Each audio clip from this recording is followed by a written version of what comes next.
is True Capitalist Radio. True Capitalist Radio.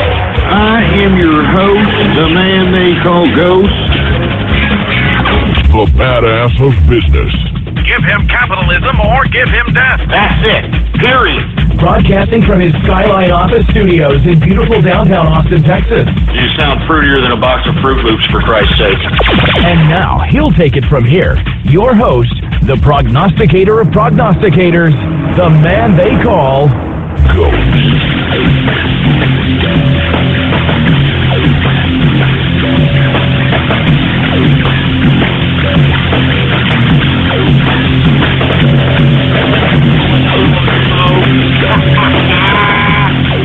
How's it going, folks? I'm telling you, it's a new day in America. I can definitely feel it. I don't know if you can, but I can. I'll tell you that right now. Anyway, I want to thank everybody for tuning in with me to another edition of the True Capitalist Radio broadcast. And, of course, I am your host, the man they call Ghost. And once again, folks, I want to thank everybody for tuning in with me. This is episode number 391, number 391 for all the folks that are keeping track of the True Capitalist Radio broadcast. And before we get into anything else, I'd like for everybody to please spread it around like wildfire and let everybody know that True Capitalist Radio is in effect and in the house. And we are live every Monday through Friday, 4 p.m. Central Standard Time, right here on the official website of the True Capitalist Radio broadcast. It is blogtalkradio.com/ghost. That's blogtalkradio.com/ghost. Anyway, if you haven't already done so as well, folks, please follow me on Twitter. The Twitter name to follow is PoliticsGhost. All one word, no underscores. Politics Ghost is the name to follow, all right? Now, I'm telling you this right now. I am feeling the new day in America. And not only am I, all the liberals that are out there crying all over the country, I'm loving it. I'm loving it.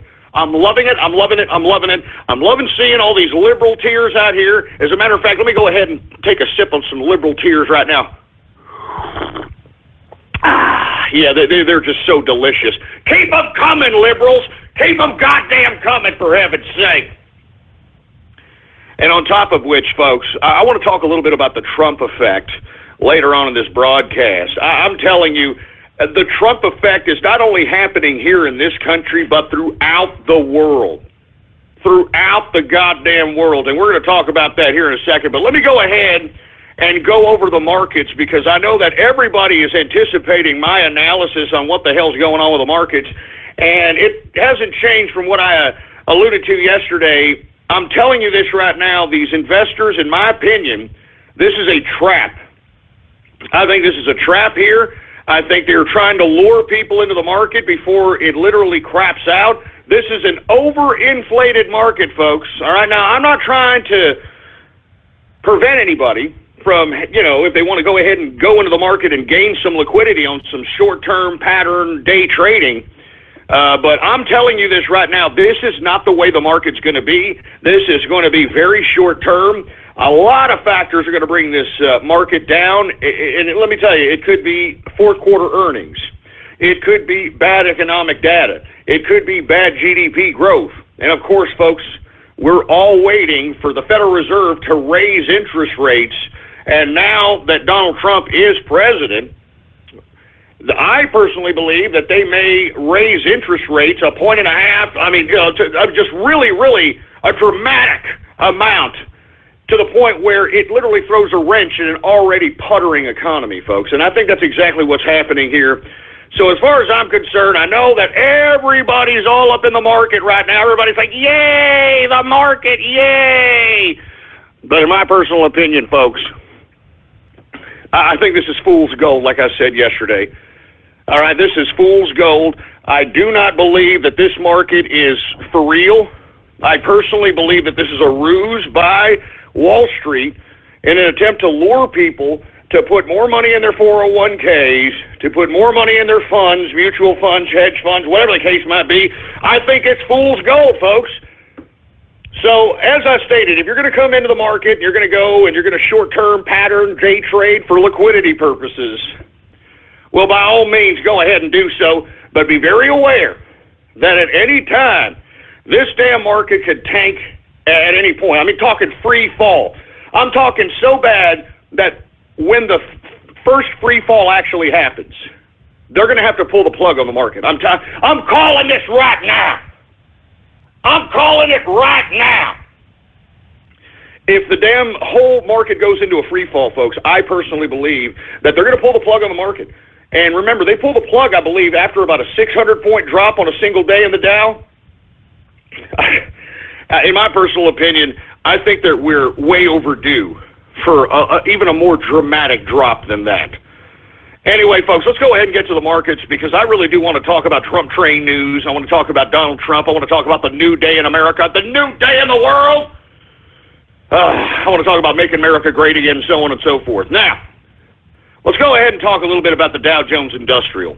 For the second day in a row, we see positive plus-side numbers for the Dow. And once again, I'm saying this is fool's gold, folks. I'm telling you, Wall Street, their candidate lost. Take a look at all the millions of dollars that were dumped into Hillary Rotten Clinton's campaign from Wall Street. I'm telling you, this is fool's gold, folks. I've seen this before. So don't be fooled by this that, oh, look, it's a great economy. I'm just going to go ahead and throw all the money that I've got. I'm going to double down on my 401k. I'm going to go out there and buy more mutual funds, hedge funds. Don't do it. Don't do it. And look, I'm warning you.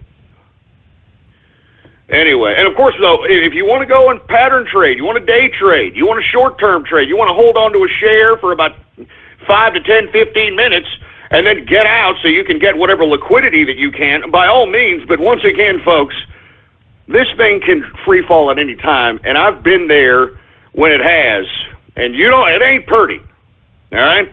1987, baby, it ain't pretty. And back then, you had to call an asshole on the phone and say, look, I want to sell my shares. So, it ain't pretty. Anyway, let's go to the Dow Jones Industrial, all right? The Dow right now is up 218.19 points, a percentage increase of 1.17% increase on the day, closing out the Dow Jones Industrials at 18,807.88 points for the Dow Jones Industrials. Almost 19,000. That's just ridiculous. I mean, honestly, folks, take a look at the balance sheets of most of these corporations, with the exception of maybe about a handful in the Dow. Most of these corporations are smoke and mirroring it as it relates to their earnings. You know, they're cutting, they're laying off, they're cutting back, they're using cheaper resources, they're using cheaper capital goods.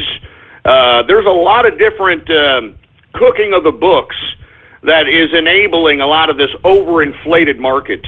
And I'm telling you, it is overinflated. I have said this time and time again. I think the true value of the Dow is at least at 10,000, maybe 10,500 points. I think that's the true book value of the Dow at this point in time. Everything else past 10,500 in the index, everything past that is pure fluff. It's pure fool's gold, and I hope that you cashed out and, you're sitting on some cash, because that's what I'm waiting for. I'm waiting for the crash. I'm waiting for the free fall. I'm waiting. Hey, look, folks, if you look back at my archive at blogtalkradio.com/ghost, when I first made the transition from true conservative radio, which is what I was known as before, into true capitalist radio, at the time, the Dow Jones Industrial was at 8,000 points. 8,000 points, all right? Just think, right now it's almost 19,000 points. And I was telling everybody at that time to go into the market. Now was the time. Buy low, sell high. All right, and that's what I was trying to encourage everybody to do at the time. And if you listen, and all you had to do, as I stated, folks, is just put a whole damn bunch of blue chip Dow Jones Industrial stocks on a dartboard, thrown a dart at that son of a bitch, whatever it landed on at that time, you could have bought in on it, and you could have saved it and invested in it or value invested in it up until now, and you'd be worth some major cake. All right, you'd have some net worth, for heaven's sake. You know what I'm saying? But now, at this point in time, you don't want to buy in at these highs, folks. You do not. In my opinion, I think everyone should cash out. I think everybody should be sitting on cash right now. And the next crash that happens, that's what you want. You want to go in when everybody's leaving. And that's what I have always said, and it bears repeating. That's what made Warren Buffett the billions of dollars that he has. Buy low, sell high. When everybody's leaving the market, that's when you want to go into the market. And as I've stated, Warren Buffett has been a long-term investor, and he's made his billions on long-term investing. But the only way you can do this, all right, is if you go in when everybody's leaving. And the only way you can go in when everybody's leaving is if you're sitting on some cash. If you actually got some cash. So that's why I'm telling everybody it's good to have a decent cash reserve at this point in time, man. I'm telling you this right now. All right, I'm waiting. I've been waiting. I'm still gaining liquidity as these markets are, I don't know what the hell the markets are doing. I don't even think the investors know what the markets are doing. Look at these stupid charts, man. It doesn't even make any sense. Okay, let's go to the S&P for a second, okay? S&P 500 up 4.22 points, a percentage increase of 0.20%, closing out the S&P at 2,167.48 points.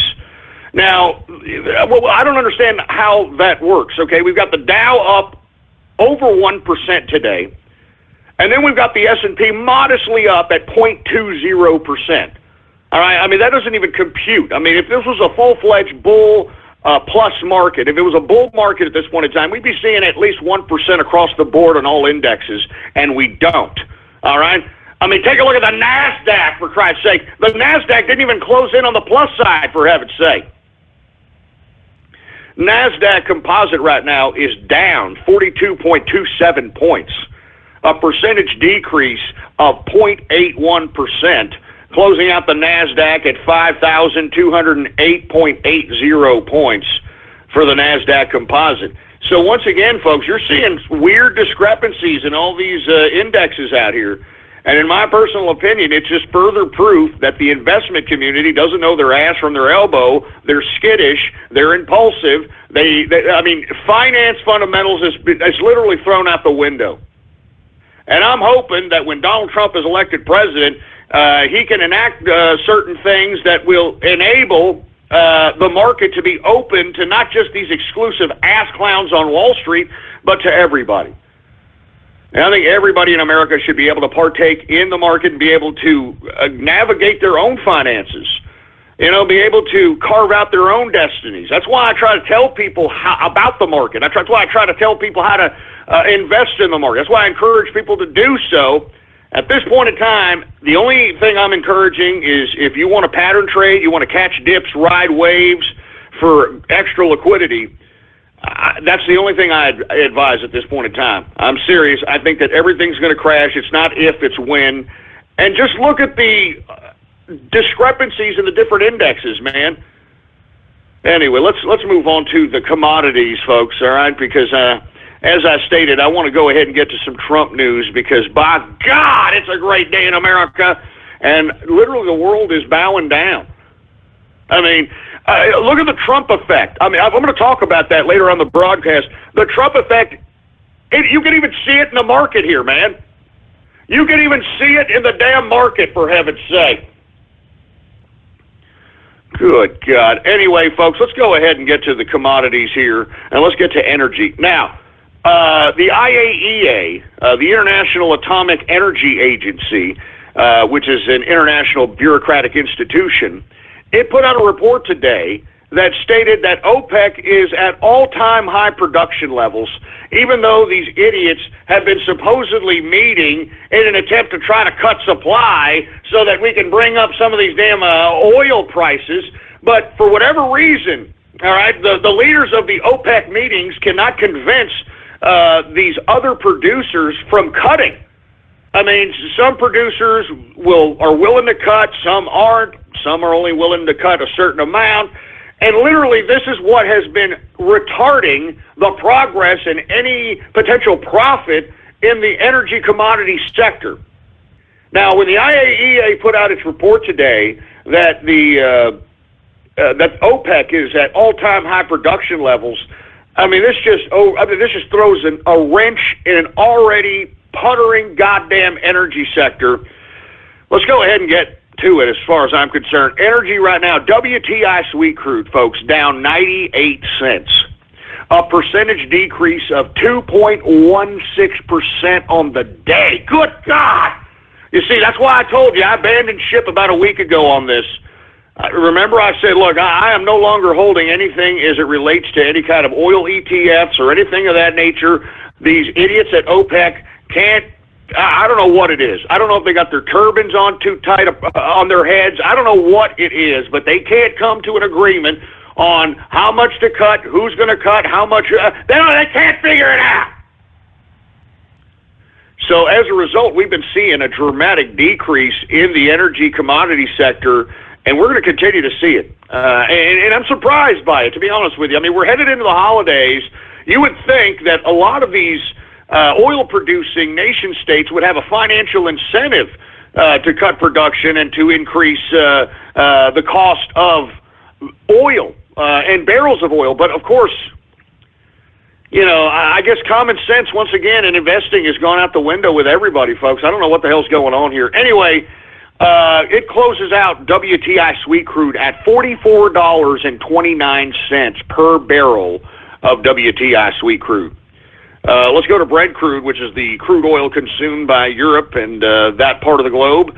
It is down today 75 cents, a percentage decrease of 1.62%, closing out Brent crude at $45.61 per barrel of Brent crude oil. Gasoline continues its downfall today, folks. It is down 1.66% decrease on the day. Natural gas, after seeing some highs here, 2% increases for the past couple of days, it is now down today. People are taking profits. It is down 1.30% decrease for natural gas today. Heating oil is also down 0.71% decrease for heating oil. Let's go ahead and get to metals, shall we? The metals! Let's get to the goddamn metals! And, once again, these investors don't know their goddamn asses from their elbows, folks. I mean, take a look at the metals. It doesn't even make any goddamn sense. It doesn't make any sense.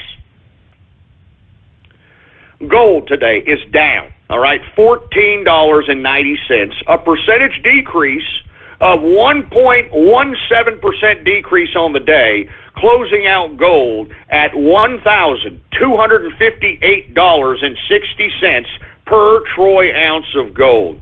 Now, folks, this is just completely erratic, and this is why I keep telling you, these investors in this goddamn market don't know jack. I mean, they're running scared, man. They don't know what the hell they're doing. I mean, this is reflective of this. That's why I'm like, wait and see at this point in time. That's why, like, all these plans of me wanting to, possibly having a morning show for folks that want to, trade in the morning, that want to hear a market insight. I'm waiting on that, folks, because I'm telling you right now, I don't want to teach people how to invest in a market that is emotionally impulsive, that is financially erratic, that is completely ridiculous. And that's what we're seeing right now. This ridiculous goddamn investment community, for heaven's sake. I mean, as election night was progressing, all right, and it was coming clear that Donald Trump was going to be the president-elect, I mean, the Dow Jones reacted. The futures was down as low as 800 goddamn points. I mean, I saw gold get as high as about $1,315, $1,320. All right, and now we've got this magnetic reversal, for heaven's sake. I mean, it just doesn't make any goddamn sense. And then to continue with the erratic investing of these idiots in the market today, silver. Okay, you would think silver would be down, considering gold is down 1% today. No, silver is up 23 cents, a percentage increase of 1.24% increase on the day for silver, closing out silver at $18.61 per troy ounce of silver. This is what I'm saying, folks. This doesn't even make any goddamn sense. I'm telling you, these investors, they make me, I don't know. This is why we need more people investing in the market, man. We shouldn't see this kind of erratic nonsense. And the reason that we're seeing it, folks, is because there's not that many people invested in it. The majority of the folks that are invested in the markets are big fund managers, mutual fund managers, hedge fund managers, money market man. I mean, all these big wigs, man, that are in control of billions and billions of dollars of other people's money. And literally what they do is they just sit back and they just trade it all day.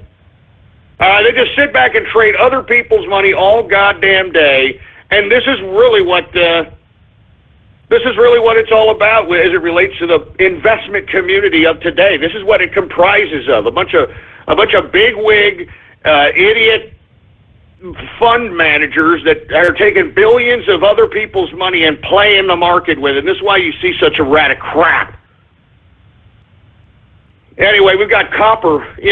Copper, we saw a 3% increase yesterday. I'm seeing another 3.27% increase today for copper. I'm telling you, it's very interesting right there, man. There's a big jump on copper here for the past couple of days. And as I stated, folks, every penny before the year 1983 is made of actual copper.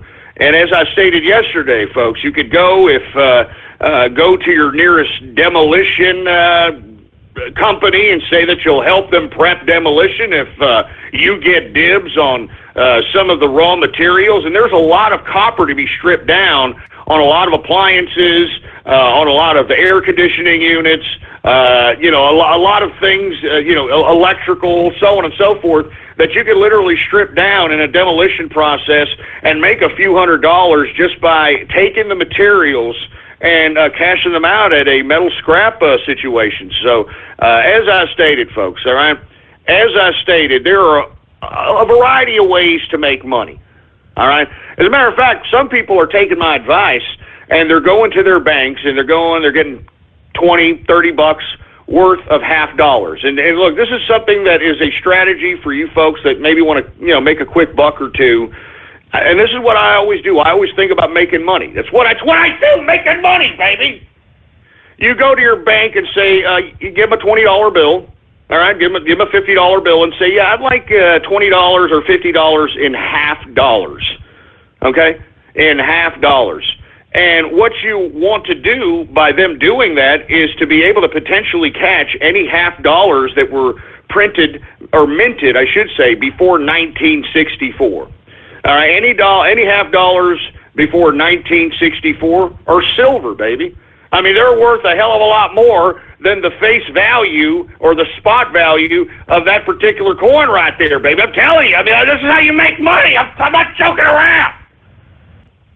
I've got a teenager who's doing this, and he's literally going to the bank on a daily basis, and he's literally making about, $50, $100 a day extra just going to the bank and cashing out in $50. All right? And moreover, folks, I do want to remind everybody that every quarter and dime before 1963, I believe it is. It may be 64, but I say 63 just to be certain. Every dime and quarter before 1963 is silver. So, literally, I mean, there are so many ways to make money. I mean, you can make money by looking for money. I mean, I'm just saying, man, you got to start thinking like a capitalist. You have to start thinking like a capitalist, baby. You know what I'm saying? Because what people need to realize is that all your dreams, everything that you want to happen, everything that you wish you had materially, every experience that you want to have, no one, and I repeat, no one is going to give that to you. And that's why you have to carve out your own destiny. You have to be the one that creates the potential and the possibility for you to carve out what it is that you want, what it is that you wish, the experience that you want. No one's going to give it to you, folks. And that's why all these stupid little left-wing, liberal, long-haired, bedwetting hippies across the country that were triggered by George Soros-funded agitators in this Trump protest, that's why they're out there protesting, folks. Haven't you noticed all these social justice warriors, all these leftists, all they do is bitch and moan. Bitch and moan. That's all they know how to do. And what do they bitch and moan about? Oh, I don't know how to get this. I don't have that. I want my education paid for. I want free food. I want free health care. Free. Give me. And you see, folks, you've got the government giving them the scraps of what is necessary to live, and yet they're still bitching and moaning. You see what I'm saying? That's why I'm saying that's the difference between a capitalist and some low-life, waste of life loser that claims to be a socialist, communist, leftist. And I'm saying, look, I know that you've got both sides of the supposed political class trying to claim that, oh, we have to bring the country together. We've got to bring the country together and have unity. You know what? F you. How about that? You can take your unity and shove it up your ass, as far as I'm concerned. I had to sit here and eat 8 years. 8 goddamn years of Obama. I had to sit here and swallow. I had to navigate economically, for Christ's sake. I had to sit here and watch how this son of a bitch turned America into a freaking cuckold connoisseur. Obama turned this country into a goddamn nation of cuckold connoisseurs, man. And I had to sit there and take it. I had to sit here and take Occupy Wall Street. I had to sit here and take Black Lives Matter. I had to sit here and take all this disgusting nonsense.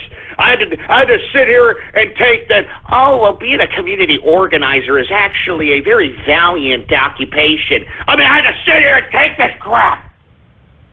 I had to sit here and palate that government jobs, bureaucratic jobs, have superseded private sector jobs. I had to sit here and palate all the overwhelming government regulation that was infringing upon my brick-mortar businesses. I had to sit here and palate for 8 goddamn years. I had to palate the government turning America into a bunch of welfare recipient project cases. I had to sit here and watch as the goddamn Obama administration tore apart the American family, how the liberals tore apart the American family, and how, within the past 8 years, there are more single mothers and single parents in this country than ever before in American goddamn history. I had to sit here and palate all this garbage. I had to sit here and just had to sit here and take it.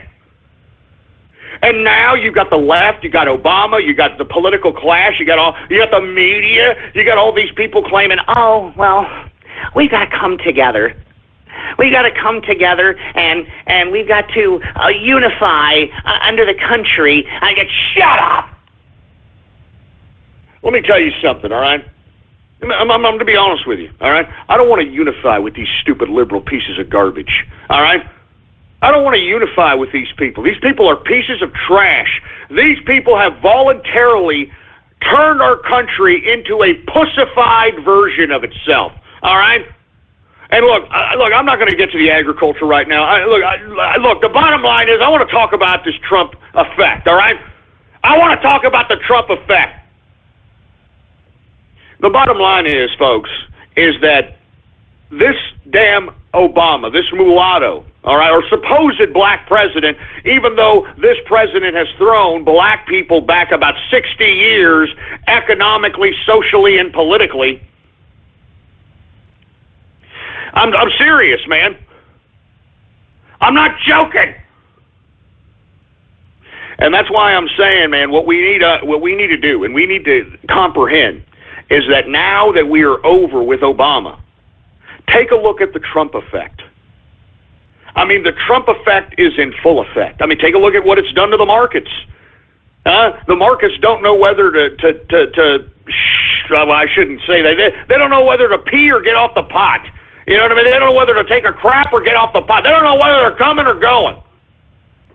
I mean, take a look at all the supposed enemies of America. They're now bowing down. They're now bowing down because of the Trump effect. All right, folks? And why weren't they doing this under Obama? I mean, wasn't Obama Mr. Diplomacy? I mean, isn't that what that idiot ran on in 2008? Huh? Mr. Diplomacy? He ran on the fact that, hey, elect me. They'll love me. I mean, literally, that was his campaign in 2008. Hey, elect me. The world will love me. And let me tell you, I'll never forget, all right, you idiots that were out there like a bunch of lab rats running to a food pellet back in 2008. And I'm not just talking about you American Nimrods. I'm talking about you people in Europe, too. Y'all remember that? When Obama decided to go take his little tour out there, and I remember specifically in some of these, I think in Germany, he had 1 million people out there weeping and crying over the stupid imbecile. Huh? And look at Germany now. Look at Germany now! I'm telling you, folks, people need to take a little bit step back and realize how far down the rabbit hole we have come.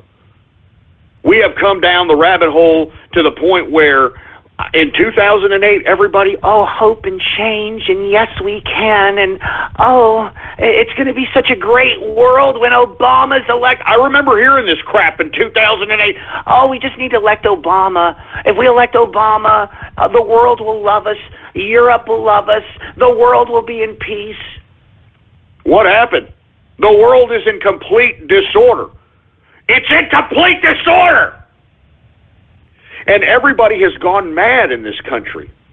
And what I mean by that is that this government, and look, we have to credit the government public education system as well. This government has dumbed down people so much that look at how easy it is to mobilize these imbecilic simpletons. Now, I want to talk a little bit about the Trump protests that happened throughout the country yesterday, and I would like to remind everybody that those protests are not organic, all right? These protests are not organic. Now, let me explain exactly what I'm talking about. As a matter of fact, I tweeted this last evening, and that tweet went viral because I wanted to remind everybody that not only were these Trump protests not organic, but let's remember what Project Veritas, old James O'Keefe, a true patriot, Project Veritas uncovered with Bob Kramer, with Scott Fogle, with these paid agitators. I mean, folks, the same cities that these Bob Kramer and Scott Fogle paid for the last Trump rally riot during the primaries. I mean, the same New York get-together that they organized the last time. These are the same cities that these people have these connections in. Now, let me explain what they do. The first thing they do is they definitely have a core of people. And that core of people typically is a social media crew, which is obviously paid to agitate. That's why you see a lot of these YouTube live streams and periscopes that seem to have a large following, because that's one thing that these leftists know how to do. They've got the money as well. They are able to obtain a huge following within these social media bases, typically minority-based, okay? And when I mean minority, I'm talking black, unfortunately, folks. I mean, you don't see too many Mexican folks, with the exception of the illegal immigrants. Most Mexicans that are Mexican-American in this country actually work for a living. All right, take a look at the damn statistics of welfare, all right? Half of white folks collect food stamps, all right? More than half of black folks collect food stamps. You know how many percent of Mexican Americans, Latinos, you know how many of they You know how many of them collect food stamps? 15%. 15%. But look, I'm digressing there. What I'm saying is that they have these social media accounts, and it's very easy to get a following as a black activist. If you wanted to troll, if you wanted to be a troll, it's very easy to, pretend to be a black activist, say a bunch of, rhetoric and, black power and, power to the people and, pro-Kaepernick and all that other crap. And before you know it, people are just going to start following you. Okay? Now, what these people do is they coordinate these efforts, all right? They have a crew, they've got production, they got social media, and what they do is they pay the initial crowd. They pay the initial group of people that are out there protesting to go out there so that these social media people that are paid by leftist groups, let's just put it that way, they can film these groups. Remember, with social media and Periscope and YouTube Live and Facebook mentions, I mean, you could do this with a camera phone. I mean, camera phones now are like 12 megapixel, for heaven's sake. So what they do is they organize these people that are willing to do very, very dramatic things on camera. So how do they get these people to do dramatic things on camera? Well, they pay them, folks, all right? They pay them. Now, if you look back on my timeline, folks, I actually gave the link, and I'm not sure if it's still even up. Oh, of course, it's deleted by author. Of course it was. I'm glad people did take screenshots of it. I tweeted the ad calling for Hillary supporters on Craigslist in New York, okay? And in the ad, it claimed that it needed actors that were going to act, a little bit civil disobedient because they were going to be filmed by a European film crew. And, of course, anybody looking in the talent section and the gigs portion of Craigslist, they see about $10 or $15 an hour. And they're losers anyway, you know what I'm saying? So they're going to go, yeah, baby, I can go out there, baby. I can be on camera saying, yeah, baby, screw Donald Trump, baby. Screw Donald Trump. As a matter of fact, thank you for the person that screenshot it. Here's the screenshot of the actual ad itself for all the folks that are curious what it says. It says, Hillary supporter needed in Union Square. Major European TV network seeks opinionated Hillary Clinton supporter to be protagonist in a news magazine report about anti-Trump demonstration. Starting from Union Square at 6 p.m. tonight, 11/9/2016, demonstration will march to Trump Tower at 8 p.m. and will rally there until 9 p.m. Must be 21 to 40 years old.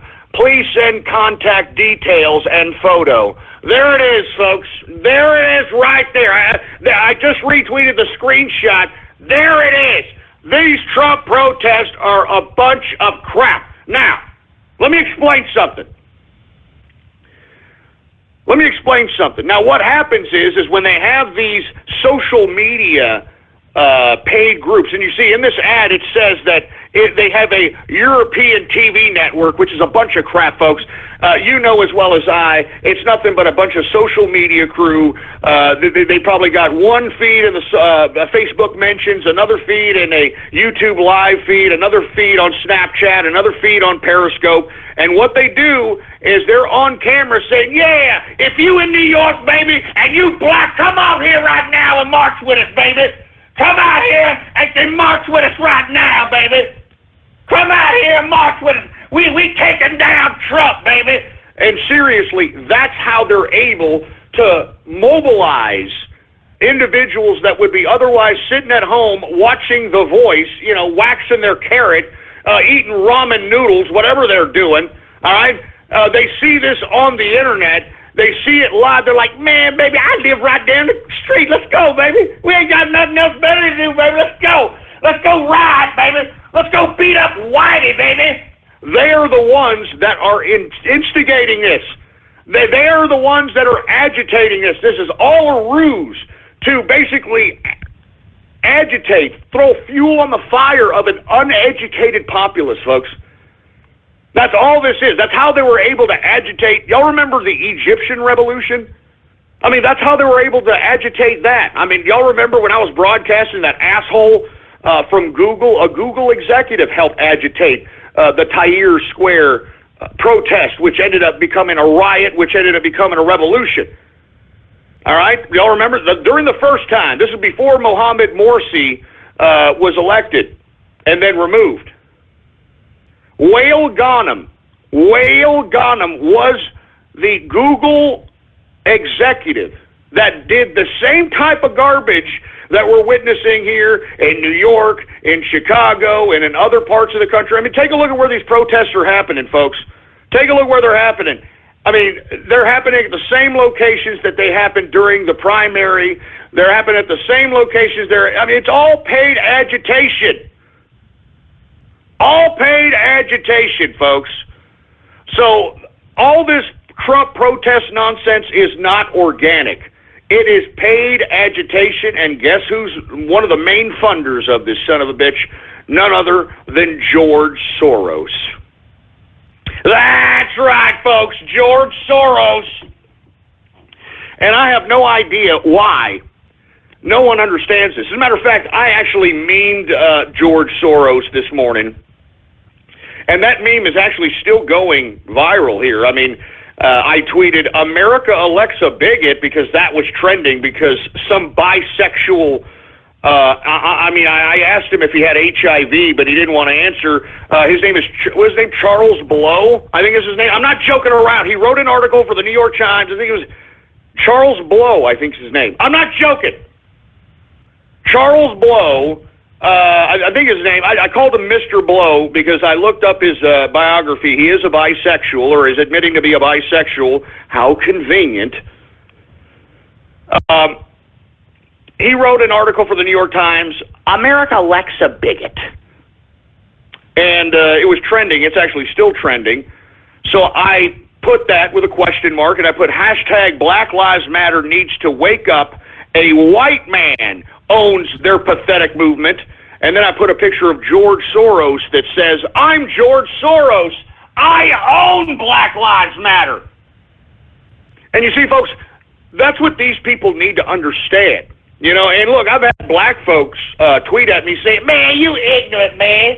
Man, Black Lives Matter, man, that's organic, baby. You don't know what you're talking about, man. We started in Ferguson, baby. Hey, asshole.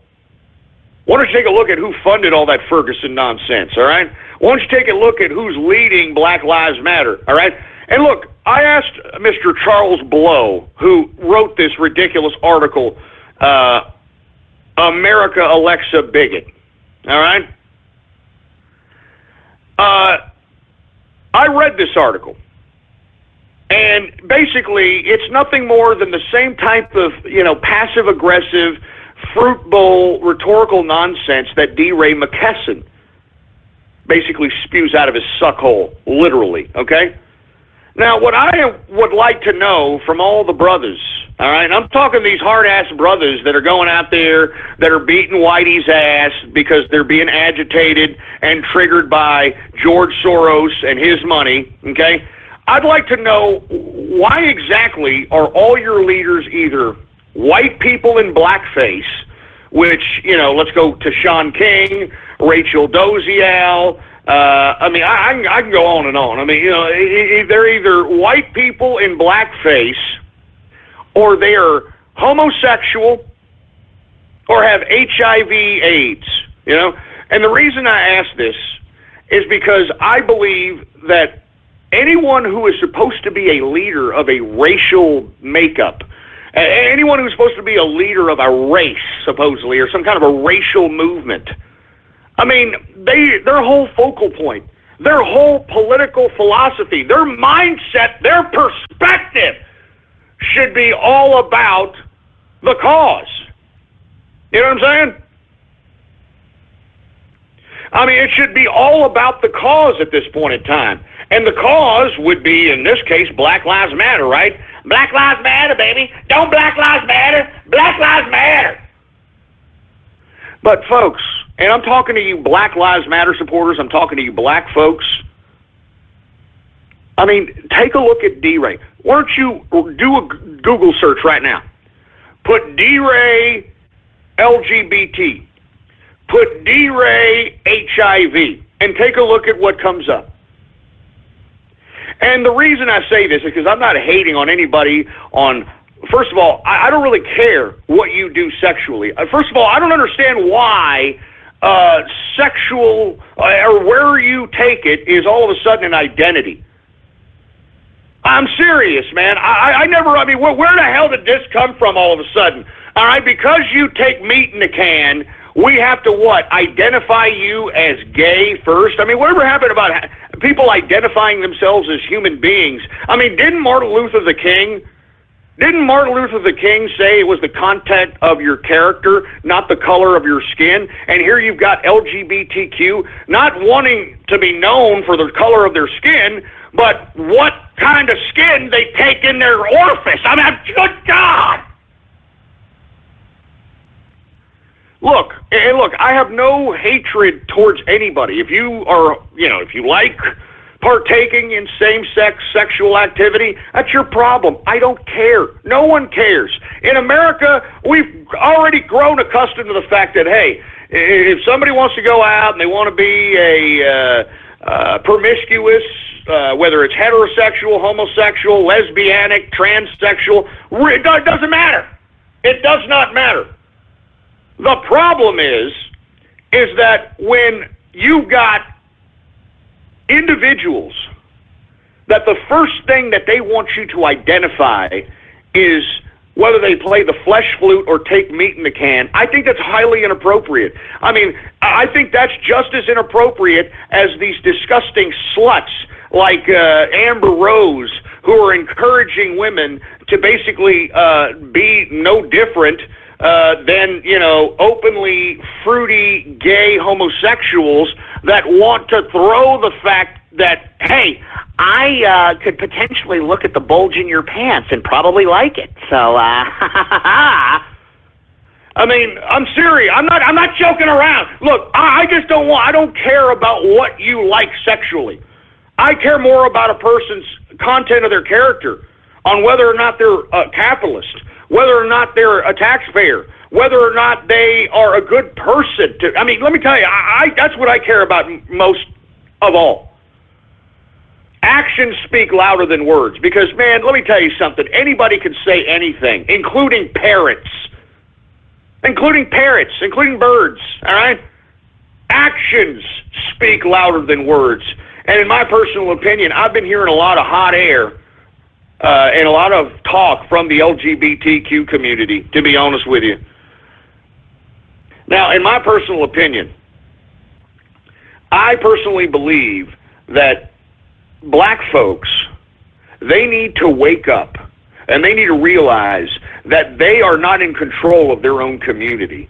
And the sooner they realize that, the better off they'll be. They need to realize that they're being led around by, once again, white people in blackface, homosexuals or lesbians, because what is D-Ray's right-hand woman, that Nita, I mean, I don't know if she's a homosexual, but she's trying to deny that fact, but come on. I mean, is anybody nailing Nita? I mean, come on, broad. All right, look, in my opinion, I think that you possibly are diving on some muffs. All right, but I don't know that for sure. But just take a look at these people. What I'm getting at, all right, what I'm getting at is, in my personal opinion, everyone who identifies as LGBT organizationally, in a community-type basis, it says to me that these people are more loyal to that demographic. And even loyal to that demographic is loosely said. No pun intended. And the reason I say that, folks, is because look at D-Ray. Why is he not educating his black folks? I mean, why is he encouraging, if not inciting them to riot, to burn down their own black businesses, to burn down their black neighborhoods? Why is he encouraging this? Why is he leading black people down a path to hell? I'll tell you why, folks, and I'm going to continue to say this. I personally believe, and I'd like an age check. I'd like to know if D. Ray McKesson is HIV/AIDS positive.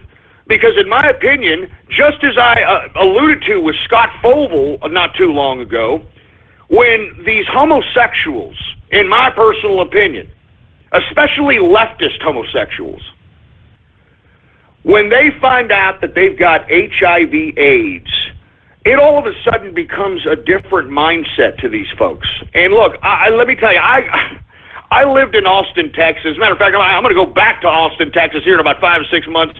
I know what I'm talking about, okay? Let me explain, okay? D. Ray McKesson, it would make sense why he wants to lead his black folk into a path to hell. Because if this man is AIDS, HIV infected, and the only reason I'm making this assumption is because D. Ray is an open, gay, LGBT AIDS activist. All right, he's an LGBT activist, and he's an AIDS, HIV activist, folks. That's why I'm saying, do a damn Google search for yourself, all right? Put in D. Ray HIV, put in D. Ray LGBT, and you will see, all you Black Lives Matter supporters will see, that this man is LGBT activist, AIDS, HIV activist first, and a black man second, third, fourth, I don't even know what the hell. And you see, this asshole, and this goes back to Mr. Hold on, let me get his real name here. The guy who wrote America Alexa Bigot. Yeah, I was right. Charles M. Blow. That's his name. Charles M. Blow, a freaking New York Times columnist.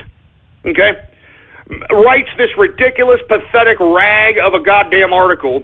America Alexa Bigot. And you see, you've got all these black folks. I mean, look at how many retweets. There's 4,700 retweets of this stupid article. There's 6,300 likes of this article. All right? As a matter of fact, let me retweet it so you folks know what I'm talking about. Here it is. Here's Mr. Charles Blow, Mr. Bisexual Black Man, okay? Bisexual black man here. And you see, I asked Mr. Blow, okay? No pun intended. Why exactly are black leaders of today either white, well, I didn't say white people in blackface because no one wants to answer that question. I mean, you still got black people thinking that Sean King is freaking black, for Christ's sake, like a bunch of morons.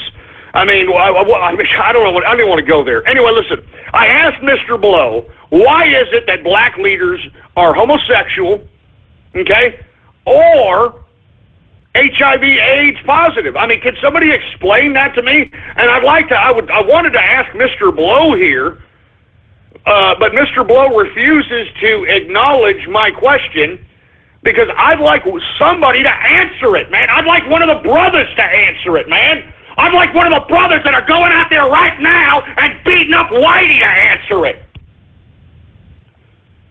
I'm serious, man. I mean, look, I would look, black folks, you got to do one of two things, all right? You got to do one of two things. You either got to come out the closet as a community, okay? I'm serious, as a whole goddamn community, because look who's leading you. Look at the black voices that are the supposed intelligentsia for your goddamn community, man. A bunch of flaming leftist homos. All right? And look, I have nothing against gay folks, but these are pompous, gay, in my personal opinion, I'd like AIDS, HIV tests on all of them, all right? All these, and look, they're all over MSNBC, they're all over CNN. I'm talking black, homo, HIV, AIDS advocates, for Christ's sake, that are out here agitating black folks. So as I stated, you black folks either need to come out the goddamn closet as a community and acknowledge the fact that, yeah, baby, yeah, we bisexual, everybody bisexual, baby, we trisexual, we try everything. You either come out as a goddamn community, as a freaking LGBT community, or black folks start freaking standing up for themselves like goddamn Malcolm X was trying to tell you people to do, and start understanding that you have to have some fucking moral compass to yourselves. God damn it. I'm serious. God damn it, man. once again, look, I'm going to get to Twitter shout-outs here in a second, but once again, Malcolm X was a moral leader for the black folks, and what did they do? Who killed Malcolm X? Was it Whitey? No. Was it the KKK? No. It was his own black brethren. It was his own Nation of Islam. And that's what I'm saying. It doesn't make any sense. And I think that you black folks, instead of anesthetizing yourself with all this racial rhetoric, with all this racial nonsense, you need to start looking at yourself, self-reflecting. And you need to realize, hey, maybe, baby, it ain't Whitey that's keeping us down, baby. Maybe it ain't the man that's keeping us down, baby. Maybe it's us, baby. Maybe it's us, baby. With all due respect, black folk, how come you are the second biggest minority in this country, and yet you have minority groups that are a fraction, that are like they barely take 1%, 2% of the population, that as a whole are better than black folks per capita as it relates to economics, politics, social. I'm just trying to tell you black folks, man, it's not time for, there's no more time for bitching anymore, man. There's no more time for bitching and complaining anymore, all right? There's no more time for racism. There's no more time for, it's Whitey's fault. It's the government's fault, baby. No, it's your fault, man. You understand that? It's your fault. And if you don't believe me, take a look at your leaders right here. Rachel Doziel. This woman worked for the goddamn NAACP, for heaven's sake. A white woman who spray tanned herself and kinked out her hair. All right, that's who y'all are following out here. Okay, who else are y'all following? Oh yeah, y'all are following Stephen King. What's the stupid ass Steve? What the hell's his name? Sean King, not Stephen King. God damn it, Sean King. Son of a bitch comes from a full white family, and because he, shaves his head to, look like pubic hair on his head, all right, and, grows a Fu Manchu and gets a black chick, all of a sudden this guy thinks he's freaking black power. You know what I'm saying? Give me a freaking break. I'm serious, man. I'm serious. Good God. And look, I'm just... Look, let me get to Twitter shout-outs, folks. I know I'm going overboard here. I'm just so goddamn pissed off at these Trump protests. I'm so sick of Black Lives Matter. Black Lives Matter, with all due respect, the movement of Black Lives Matter is so goddamn ignorant. They don't even know that they're being led around by the nose by a white man. And look, I tried to say that in this meme. And they don't want to believe it. They don't even want to hear it. You know what I'm saying? They don't even want to hear it. They're like, no, baby, you lying, baby. You lying. That ain't true, baby.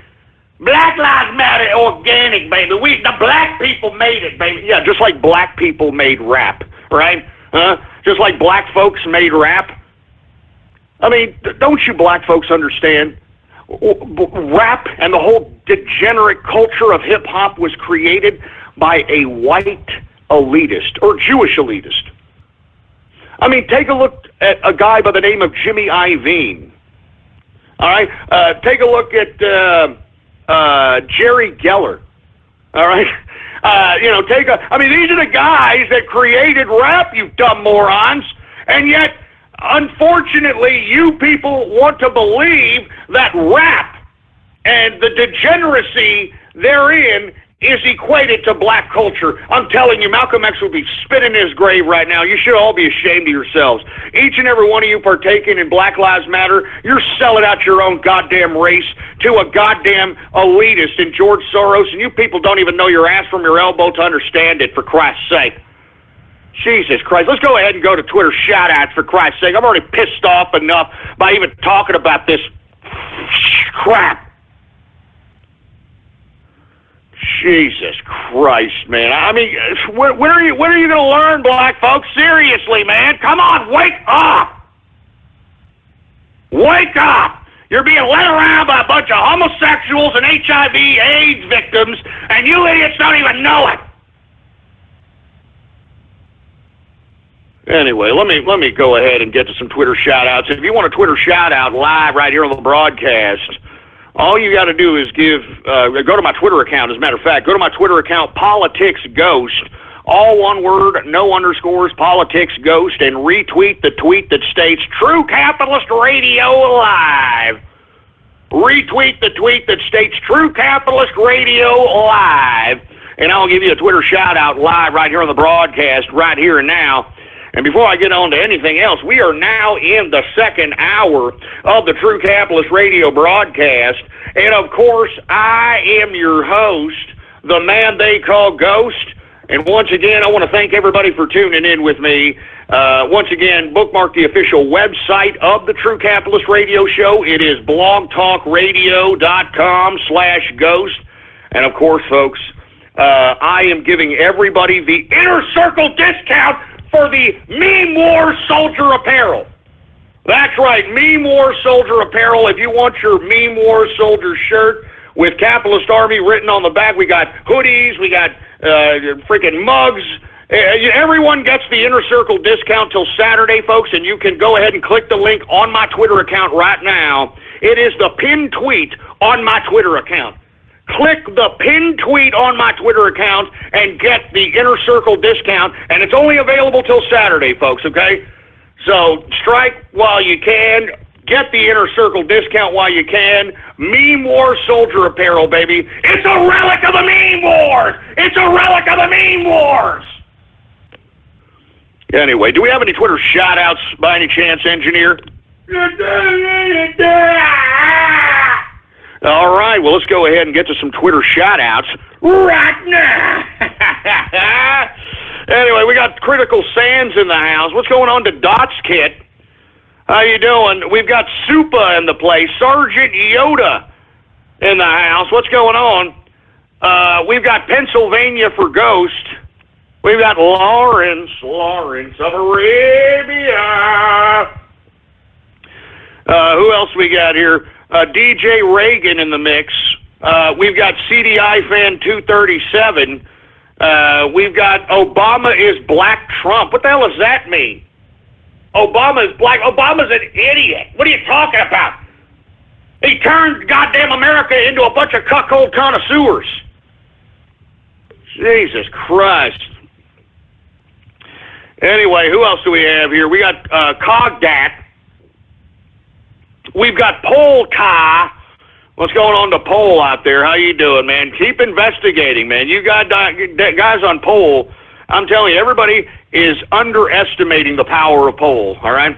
What's going on to Czech Capitalist in the house? We've got Distilling Deplorable. What's going on, Distilling? We've got Venison in the place. What's going on? Sick Broad for Ghost. Yeah, real funny ass crack, all right? Go in the oven, Soros. Oh, that's harsh, baby.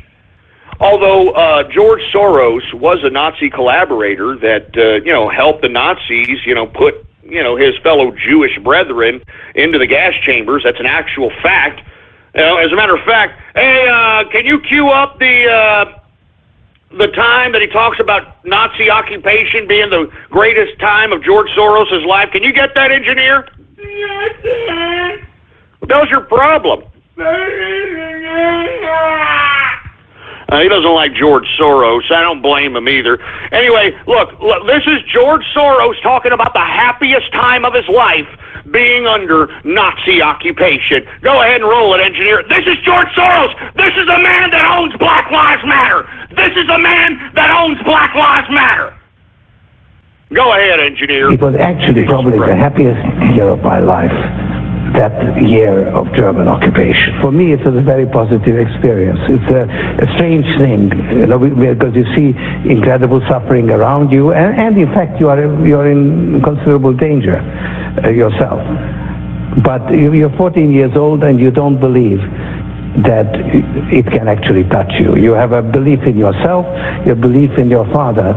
It's a very happy-making, exhilarating experience.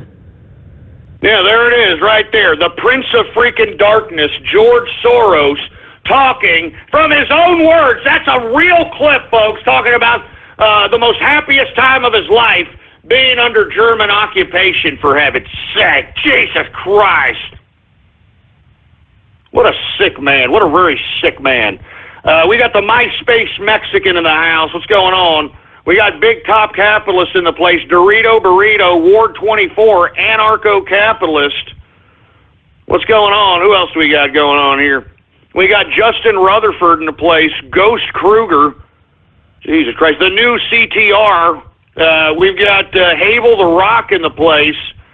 Who else do we got here? Once again, retweet the tweet that states True Capitalist Radio now live. True Capitalist Radio live, and I will give you a shout-out right here on the broadcast. We've got J-Man Capitalist. We got Capitalist Keck. We got Raiden Snake. We got AL Game Freak. We got Mark Montag in the place. What's going on? We've got, I'm not saying that disgusting name. We got NRJ Commando. We've got Karaskin. What's going on in Karaskin? We got Metroid Junkie in the place. Who else do we got here, for Christ's sake?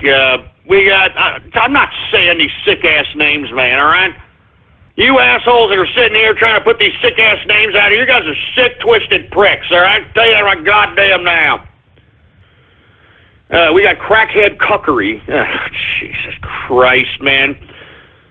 Yeah, I don't know. I mean, you people are sick. That's all I'm saying. You people are sick.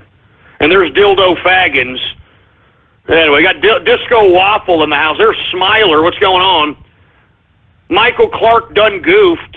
We got Brony Network in the house. Ghoster Holt. Don't compare me to Lester Holt, you son of a bitch. All right, don't compare me to that dumb. Don't compare me. New York Zoo Chimps escaped. Oh, come on, man. Oh, man, come on, that's racist, man. That's racist. Jesus Christ. We got Grim Capitalist in the place. Proud American Doggo. We got Cam the Man. We got Dr. Bristle. We got Templeton Turkey. What the hell does that mean, Templeton Turkey, for Christ's sake, man? We got Mojave Skeleton. We got Incarcerate Clinton. Yeah, no kidding, man. Straight up, man. Hillary for prison, baby. Let's make it happen. Hillary for prison. Let's make it goddamn happen. Anyway, who else do we have here? We got Hammy Shanks. We got Godzilla in the place. We've got Trump and Capitalist. What's going on, man? How you doing? Green Leader in the place. Trump is Obama's puppet. Oh, Jesus. Shove it up your ass. Why? Because he went to go visit the White House today, for heaven's sake? I mean, he totally cucked Obama. I mean, look at Obama. He's like, well, yes, we had a good conversation about how to transition, and I mean, Obama canceled the photo op, according to goddamn Drudge Report, baby. I mean, you know what I'm saying? It's the Donald Trump effect, I'm telling you. I'm telling you, man. He completely cucked Obama. I mean, Obama, I'm telling you this right now, and I think Obama likes it, to be honest with you. I think Obama likes being cucked, if you want my personal opinion. I mean, he's married to that trans testicle, and, you know, by all reports, I hear that Michelle Obama is going to potentially run for president in the year 2020. Are you kidding me? Look, I have no problem. You want to run for president, Michelle? Fine. I want to make sure that you're a biological woman. All right? I'm serious, all right? You want to run for president? I want to make sure that you're not packing a tree trunk between your legs, Michelle, all right? Because, look, I've seen the footage. I've seen that Ellen DeGeneres dance video. I've seen that bulge in that dress, in that one blue dress you had. Look, let me tell you something right now, all right? I want to know if that is a biological woman, because as far as I'm concerned, Joan Rivers, all right, Joan Rivers stated that she knew, and everybody in Hollywood knew, that Obama was, quote, the first gay president, and Michelle Obama was a tranny. And literally, maybe 2 months later, she was dead. Joan Rivers was dead. So that's why I'm saying, and that's another thing. Okay, you're married to a tranny. Okay, that's fine, Obama. Why are you hiding it? I mean, aren't you liberal? I mean, aren't you Mr. Gay Marriage? Aren't you the guy that created gay marriage? Why are you hiding this? Why are you hiding that you are married to a tranny, all right, and probably bottoming for a tranny, it looks like, for Christ's sake? I mean, have you seen Michelle Obama? I mean, Jesus Christ, this broad could play freaking linebacker for the San Francisco 49ers, for Christ's sake. Or better yet, I think that she would love to play linebacker for the San Francisco 49ers, so maybe she could put some meat in the can to old fruity-ass Colin Kaepernick, and maybe then he'll have some real black in him. Jesus Christ, man. Anyway, let me take a drink. Let me take a drink of some liberal tears here, and then I'm going to go back to the Twitter shout-outs. Let me take some liberal tears drinking here. I'm telling you, liberal tears never tasted so delicious. Anyway, we got KGB agent A-Cal. How you doing? Al-Cal, how you doing, man? We've got Bacon Capitalist. Who else do we got here? Once again, retweet the tweet that states True Capitalist Radio Live, and I'll give you a shout-out right here, all right, on the broadcast. We got fruitcakes for ghosts. Now, let's not even talk about that, all right? I mean, as we get closer and closer to the goddamn holidays, I'm going to be looking at all these dumb relatives that I don't even want to talk to. I don't even want to look at. You know what I mean? I mean, it's not like any of these people ever gave a crap about me except to suck up to me whenever they wanted free foods and free booze and a potential handout. I mean, just Jesus Christ. Anyway, we got Princess Argenta. We got Artron Havoc. You wrote in Jeb Bush. Well, you're an idiot, all right? You're a goddamn idiot, for Christ's sake. Mrs. Ghost's autograph. Look, let's not go there, for Christ's sake. I mean, are you all serious? Are you all serious about this? I mean, what the hell? Mrs. Ghost's autograph. Get the hell out of here, for Christ's sake, man. Get the hell out of here. I'm only going to take a couple of more of these, and I'm moving on, for Christ's sake, man, all right? We got Meredith Vieira 2020. No, let's not go back to that meme. Well, that meme was, what, like 2009, Meredith Vieira? I mean, I hate these stupid memes like that. You know, I mean, these half-tard memes where, you know, hey, Meredith Vieira. And remember that other one, LeBron James. I mean, just shut up. I mean, come up with a meme that's going to do something that's a little lolsy, for Christ's sake, man. Good God, man. Anyway, we got, Jesus Christ. I'm sorry, folks. I'm sick of this crap, man. I'm only going to take a couple more Twitter shout-outs, and I'm going to move on with the broadcast because this is getting ridiculous, and I can already tell that these people are trying to get on my nerves, all right? People are trying to get on my nerves. We got Ken Bone 2020. Ken Bone, Ken Bone, for Christ's sake. Man, leave that poor fat man alone, for heaven's sake. Trump rigged it.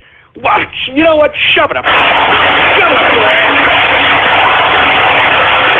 You know what? Screw you people, man. I'm not going to take any more Twitter shout-outs. I can already tell we got a bunch of butthurt liberals out there listening saying,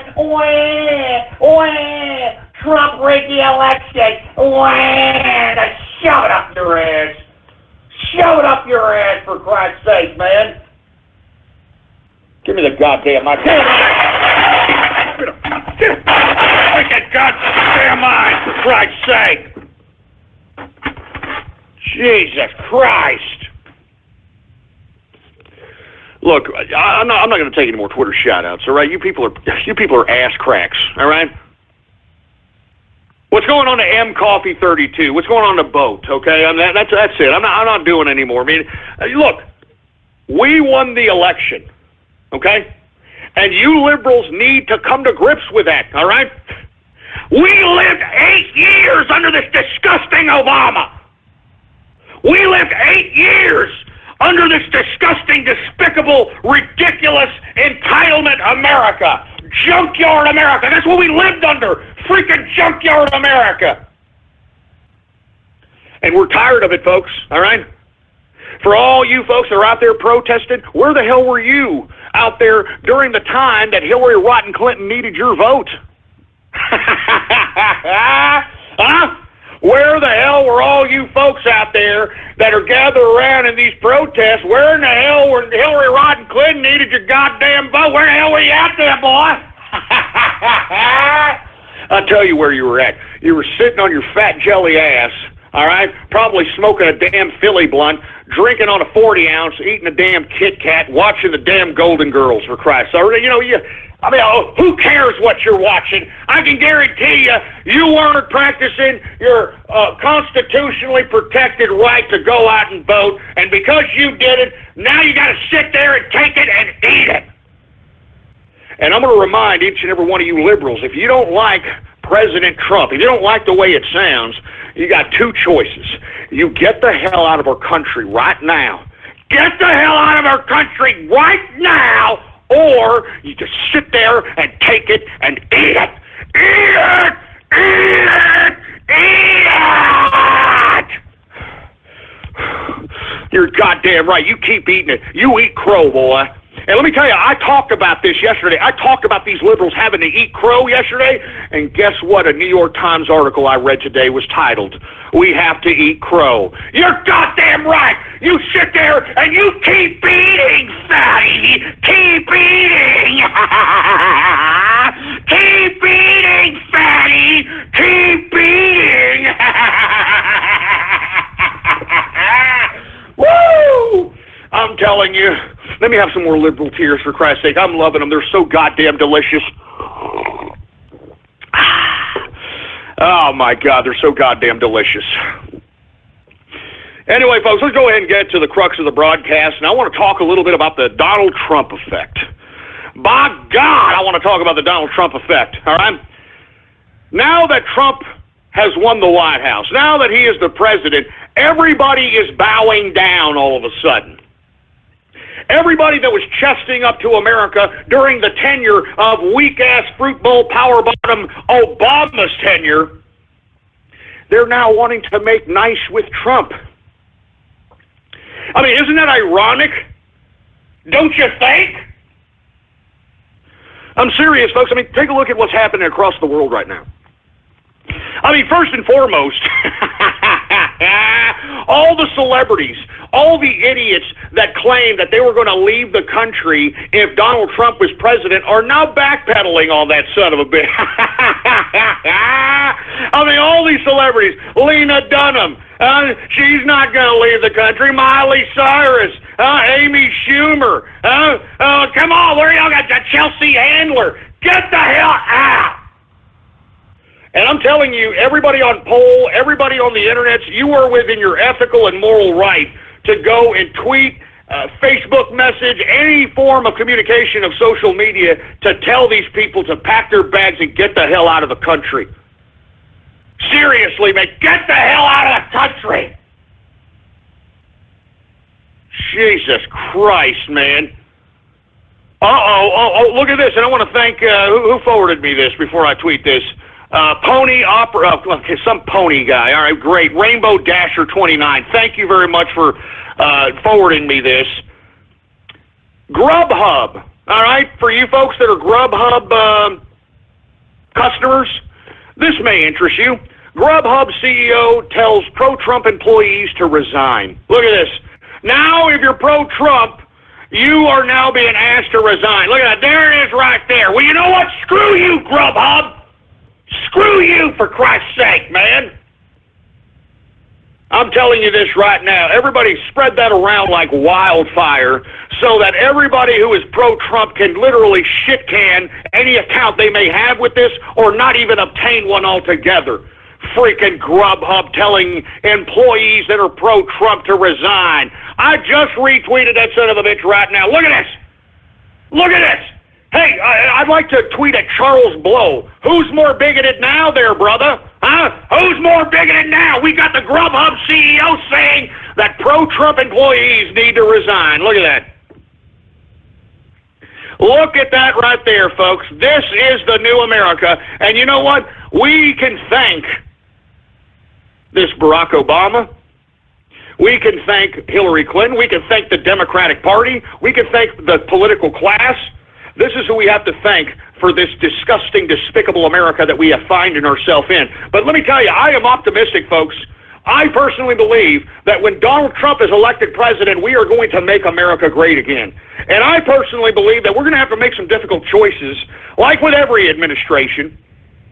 And in my personal opinion, I think that we're going to have to make some difficult choices to start potentially, if not investigating, if not potentially jailing, any of these violent dissidents that insist on not obliging the democratic process and want to cause anarchy or want to induce violence or want to spread violence. I potentially believe that we have to make sure that we know who these people are. We have some level of database of these people. And we have to make sure that if they are potentially advocating violence, that they be literally rounded up for the safety of civil society. Because, folks, right now, we're in a position where we have to save civil society, in my personal opinion. We've got way too many ignorant people that believe in this political romanticism. And as I stated, folks, political romanticism is dangerous. It's dangerous. I mean, political romanticism is what's fueled the American left. It's what's fueled the anarchist movement of this country. You know, this fanaticism, this political romanticism. I mean, you folks need to take a look at some of these characters, all right? You need to take a look at some of these characters in anarchy and in communist history and understand why. Why exactly these people are so politically fanatical. Now, the reason they're politically fanatical, folks, is because they honestly believe. They honestly believe that if they pull these violent episodes, that somehow they are being I can't really explain it. Some kind of a hero, I guess, for a lack of a better term. They actually think they're going to go down in history, that they're doing something valiant, so on and so forth, all right? Now, as far as I'm concerned, folks, I think that you all need to look at, some characters in especially anarchist history. Now, take a look at somebody by the name of Emma Goldman. Emma Goldman was a devout anarchist, okay? And she was a writer of anarchism. And in her writings, she advocated violent activity, militant activity, so on and so forth. To the point where one of the guys she was banging, this guy by the name of Alexander Berkman, decided to take this anarchist fanaticism to a new level and actually went up into one of Andrew Carnegie's factories and went up to the manager of the factory a guy by the name of Frick. Clay Frick. Henry Clay Frick was the guy. He went up to Henry K. Frick and attempted to assassinate him by, I believe, stabbing him several times in the neck, if I'm not mistaken, and tried to shoot him as well. Unfortunately for Alexander Berkman, he was not successful because Henry Clay Frick was kind of a tough son of a bitch, and Berkman was put into prison. And, of course, Emma Goldman tried to say, I didn't do nothing. I didn't do nothing. So, I mean, that's just one instance. I mean, I know so many instances of leftist and anarchy history that, it just boggles the mind. And let me tell you, it is these types of fanatical ideas that enable political romanticism. I'm not joking around. I'm not joking around, man. I mean, take a look at I could go on for hours about this, but I think people need to realize that that's really the most dangerous component of society, is people that believe in political romanticism, this idea that if we get violent enough, that eventually we'll get to a utopia. I mean, that's literally the idea around political violence, The idea around political violence is that, hey, if we kill enough CEOs, we do this or that, we can implement anarchism, we can implement communism, we can implement socialism. Folks, it never works. It never works because the idea of political romanticism itself is a logical fallacy.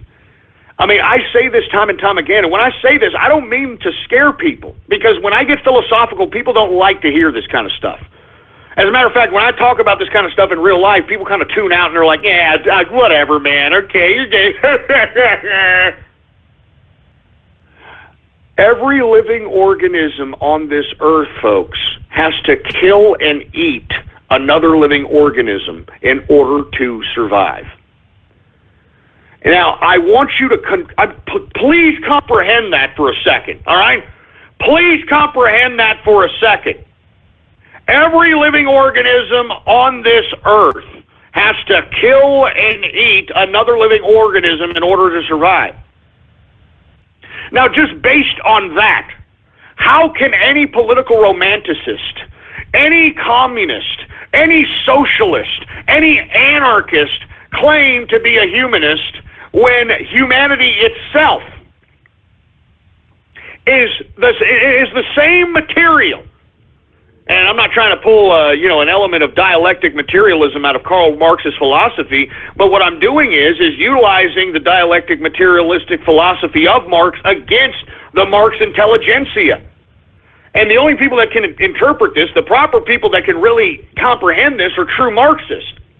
Now, what I'm saying is, those that are pretending to be Marxist and claim that they're intellectual Marxists, Marx believed in dialectic materialism, meaning that dialectics, and we've talked about Hegel, the father of dialectic philosophy, in that he believed that you expose contradictions. At some point, through dialectic philosophy, if you continue to expose contradictions, new realities come into play. New realities come alive. And then at some point, those new realities have contradictions, and those have to be exposed. And the new realities come from those contradictions, and so on and so forth, to the point where you expose so many contradictions in society that at some point, according to Hegel, we will get to a contradictionless society, and therein is where humanity can truly develop its true fundamental intellectual and philosophical potential, according to Hegel. Okay? Now, what Marx did, Marx took Hegel's dialectic philosophy and added materialism to it. Now, what does that mean? That means, and this is a very, very interesting reason why communists don't care about life and they could go and kill 80 million people without batting an eye, because it's in their philosophy to do so. Not only does Marx and Maoism and Leninism and whatever variant of communism you want to say that you are, the base root, the philosophical root, the yoke of communism is dialectic materialism.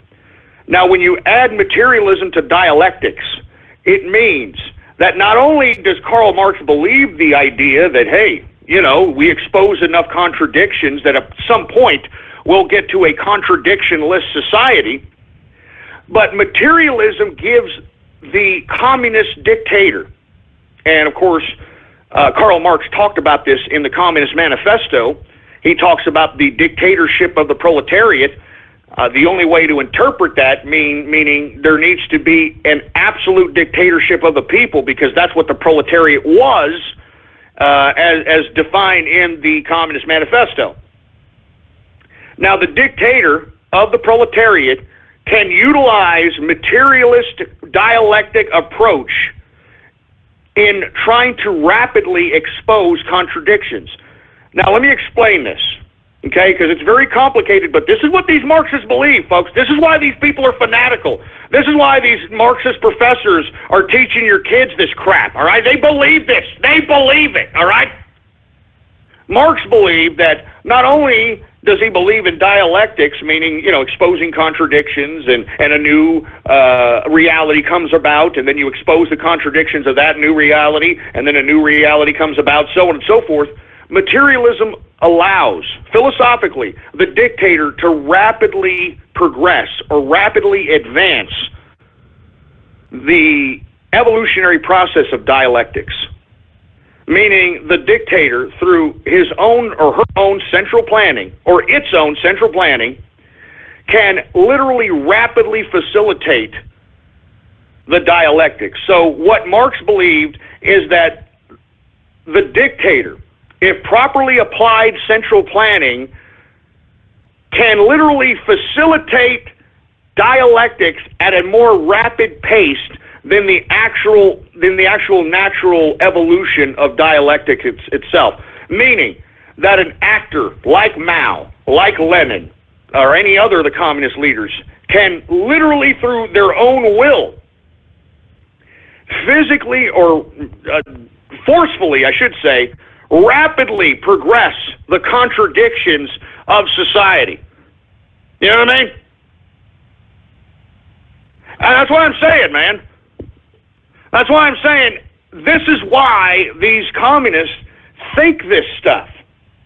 Because you see, the intelligentsia, the professors, the people that write this, the intelligentsia of Marx, they believe in this stuff. They ask them about dialectic materialism, and if they can't answer what I just said to you, then they ain't a Marxist, all right? If they can't answer what I just said to you, then I'm telling you, they're not a Marxist.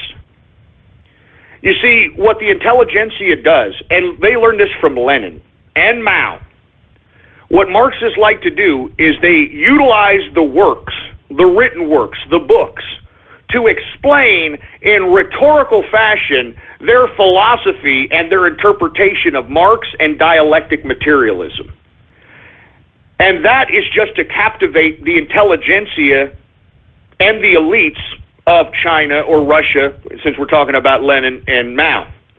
Once they've captivated the elites and the intelligentsia, then they trickle down this rhetoric in a more simple, very easy comprehend fashion for the peasants and the average simpleton that is in the land to comprehend. This is where political romanticism is key in Marxism or communism or in anarchism.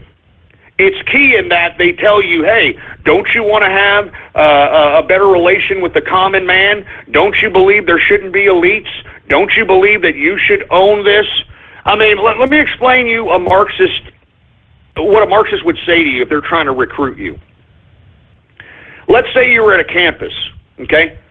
Let's say there was a bunch of Marxists and they were like, look, we want to take over the campus. Because this is what true Marxists do. I'm not joking around. This is what they did in China. This is what they did in Russia.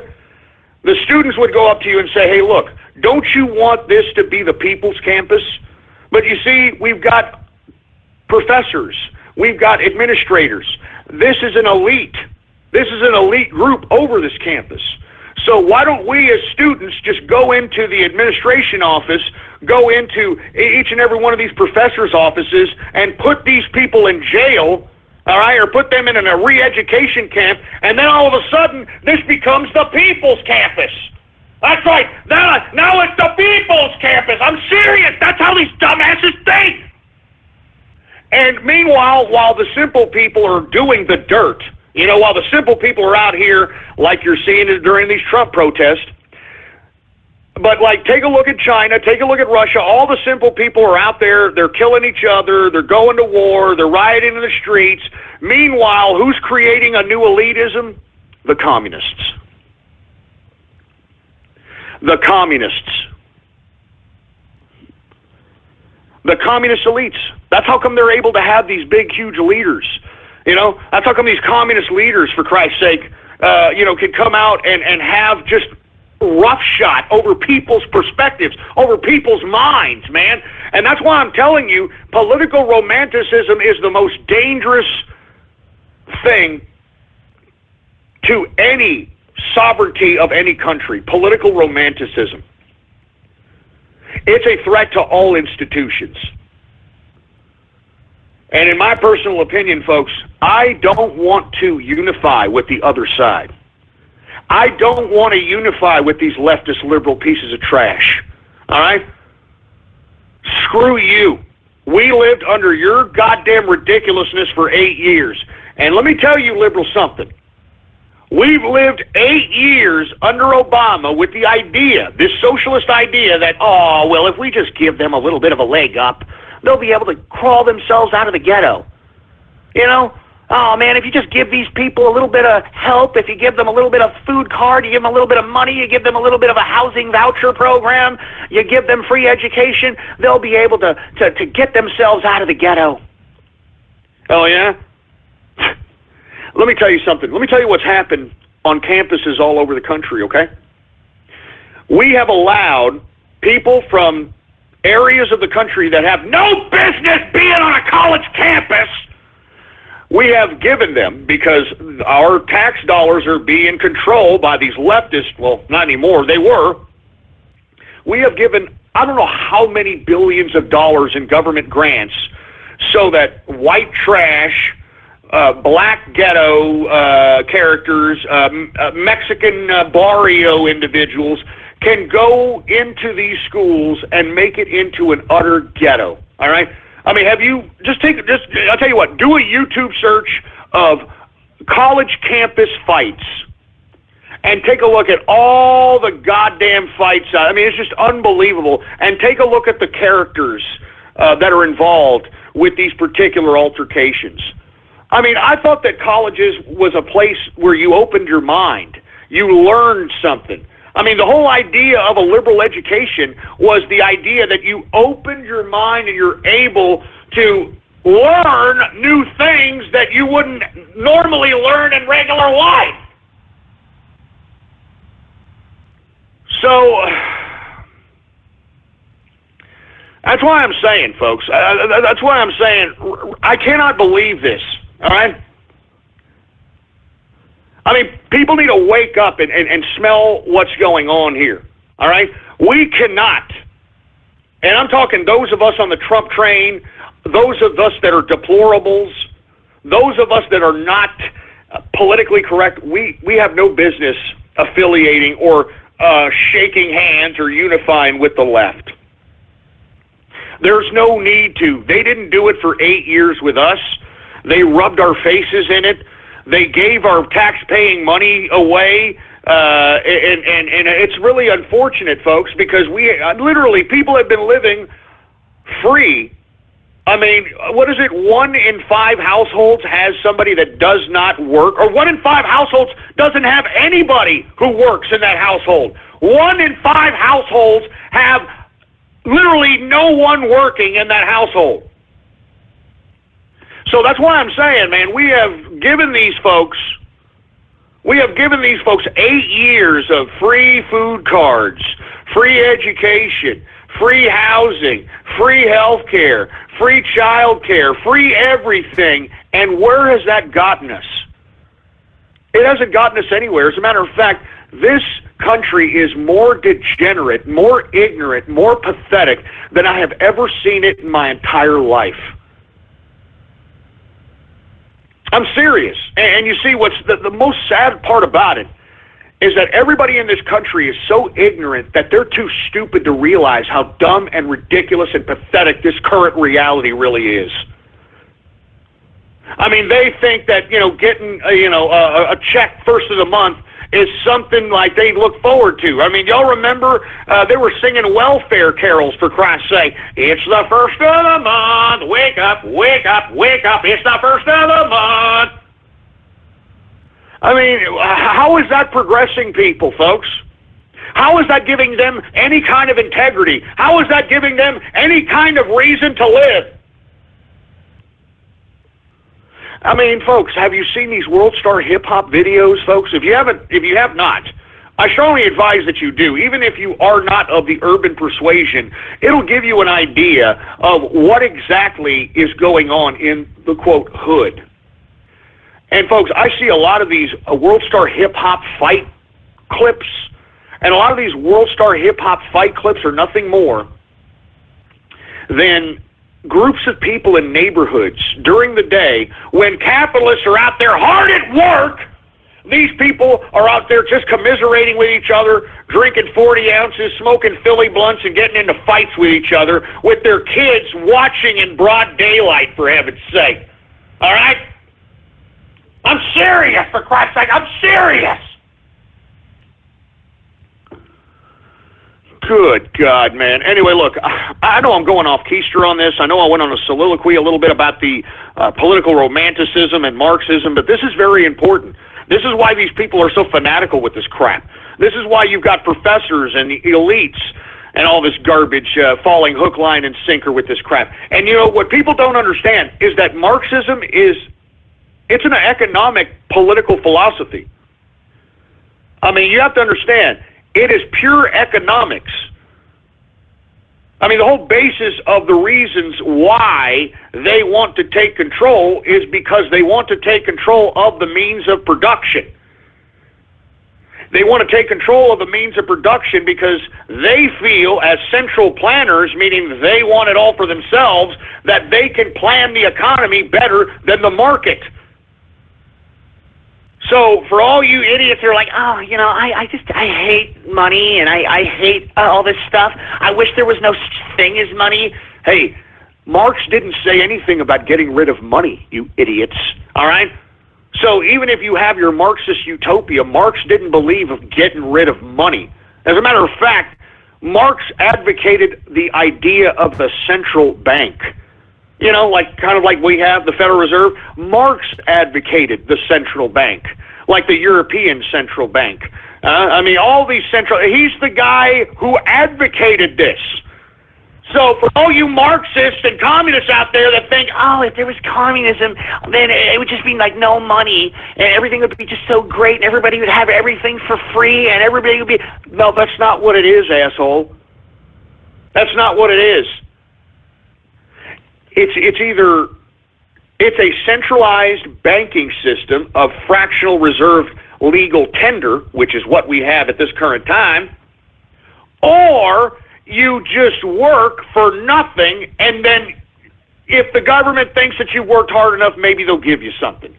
And that's the formula they have right now in North Korea. North Korea, they don't pay their people crap. I mean, there is no payment. You want to talk about true communism? That's communism right there. That's Kim Jong-un saying, oh, I want you to go work, and you go work 15 hours a day for 3 months. You work 15 hours a day for 3 months, and you come back, oh, okay, I work 15 hours a day for 3 months. What do I get, my dear leader? Oh, okay, you get the grass hut. You get the grass hut, and I give you second harvest. I mean, I'm not joking around, folks. This is the way it is. This is the way it is. Good God. Anyway, folks, look, I got off keister here. Let me drink some liberal tears here so I can calm my ass down. Nothing like the liberal tears. They're so delicious. I like it. Anyway, folks, let me go ahead and get on with this Trump effect because I went a little off keister here. Everybody is bowing down to Donald Trump. I mean, take a look at what's happening here. All right? Putin is saying that he wants to open full relations with America now that Trump is in power. I mean, we're on the brink of World War III over here. Donald Trump is elected, and now you got Vladimir Putin saying, you know what, I'm sorry. Let's go back to the way it used to be. I don't want to mess with Trump. I don't want to mess with Trump. I mean, come on, man. Respect gets respect. And that's what this cuckold connoisseur mulatto president of ours never understood. That's why the whole goddamn world was taking a dirty, yellow, bubbly piss on this guy. I'm telling you, Putin wants to open up full relations again with America. World War III averted, folks. At least I hope. I'll tell you that right now. At least I hope. At least it looks a hell of a lot better than it did about 3 days ago. I'll tell you that right now. But Vladimir Putin basically coming out, and he made it in a statement. He made it in a statement at the Kremlin in front of a bunch of foreign dignitaries and heads of state. He made it known that this man wants to open up full relations full relations with America thanks to Donald Trump, man. I mean, what more proof do you need that this damn president, well, I don't know if you want, I don't even want to call him my president anymore because he's a piece of trash. I don't even think he's American. But Barack Obama, I mean, this is proof that the world for the past 8 years has thought we were nothing more than playing for the pink team, that we're nothing more than a bunch of push-around jerk-asses, that we're chumps. And literally, we've been muscled around the world stage long enough. Donald Trump gets elected president. Now you got Vladimir Putin saying, oh, okay, look, we're ready to open up full relations now. And guess who else is bowing down all of a sudden, huh? Canada and Mexico, huh? You got that fruity-ass Justin Trudeau all of a sudden saying, you know what, we're willing to renegotiate NAFTA, okay, Trump? We can negotiate. I'm willing to do it, all right? And we all know that goddamn Justin Trudeau, according to reports, is a real-life cuck according to reports. I don't know that for a fact. But that's according to reports in Canada that he's a cuckold connoisseur, to say the least, all right? And just based upon a lot of his goddamn policies that he's implemented in Canada, I could probably say that they potentially could be true. I don't know. And then Mexico doing the same thing, bowing down, saying, we're willing to renegotiate the NAFTA. We're willing to renegotiate NAFTA. So come on over here, Trump. You're goddamn right they're bowing down. You want to know why, folks? Because Trump is a businessman. He's a capitalist. He knows what's going on here, all right? He knows what's going on. And as I stated, you know what Trump is going to do? Trump is going to pit China against Mexico. Because as I stated, folks, we could easily negotiate some trade deals with Mexico, move the production base that's in China to Mexico, because as I stated, even though China has this low wage as it pertains to its labor markets, it still takes a lot of money in oil, gas, and tanker travel time to get the goods from China to the other markets, specifically America. Now, if we had those same means of productions moved to Mexico, and of course Donald Trump makes one hell of a trade deal, we could literally be killing two birds with one stone. We would be economically bankrupting, or at least hurting, China, while at the same time helping Mexico build up its economy so that it can build the wall, first of all, and secondly, it can provide us with the goods at the same prices that we're used to getting those goods, if not cheaper, because Mexico is right on the south of the border. So transporting those goods is literally easy. It's just trucking. You're just trucking those sons of bitches in. You know what I'm saying? I'm serious. I'm not joking. I'm not joking around. So that's why I'm saying, folks, this is why Trump was so confident that Mexico was going to pay for the wall, because he knows he's going to renegotiate this trade deal. He may even give Mexico some better leverage. He may even give them more money, because I think that $550 billion annually of American dollars going to China is ridiculous, all right? We need to cut that in half, if not down to a third, in my personal opinion.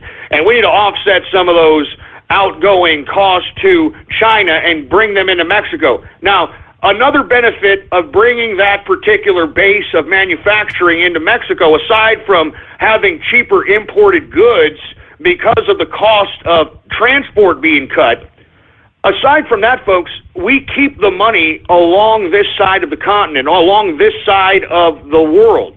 Because people from Mexico, during Holy Week out here in Texas, people from Mexico come in abundance, man. I'm telling you, I make a lot of money during Holy Week. What these people from Mexico do, they come across the border and they bring thousands upon thousands of dollars.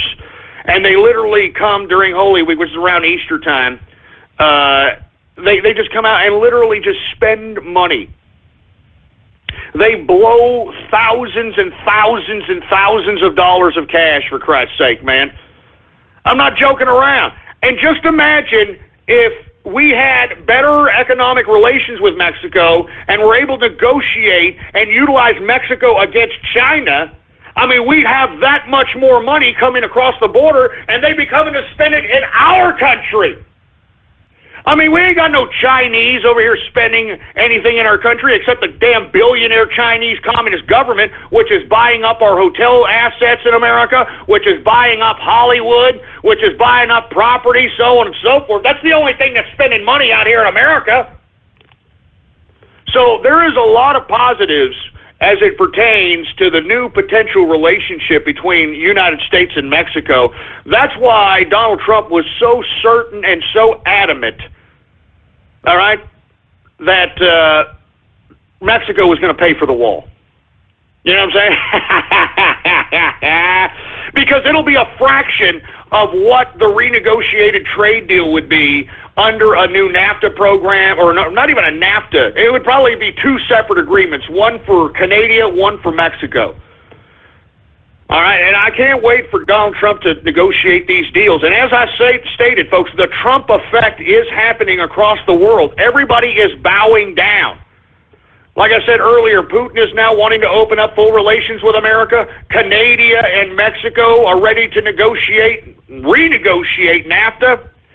Remember the Saudis that Prince Wali Halahola, or whatever the hell his name was tweeting out saying that, oh, I don't like Trump, he's a bad guy, he don't like a Muslim, and all that crap, whatever the hell he was saying. Well, now that Trump is elected president, now you've got these turban-wearing Saudi Arabian pieces of monarch trash. Now all of a sudden they're bowing down. They're bowing down, folks. And the reason Saudi Arabia is bowing down is because if Donald Trump wanted to be a complete and utter jerk-off, he could literally, the first 100 days of presidency, just take that United States base that's there in Saudi Arabia away from Saudi Arabia, and I guarantee you Saudi Arabia wouldn't survive 2 weeks without being overthrown. All right? Wouldn't survive 2 weeks without being over-goddamn thrown, and they know it. So that's why you got Saudi Arabia all of a sudden bowing down, for Christ's sake. You see, Obama didn't have the balls to do any of this stuff, nor did he have the foresight to do it. He was an idiot. You know, Obama, and I'm going to continue to say this, was our affirmative action president.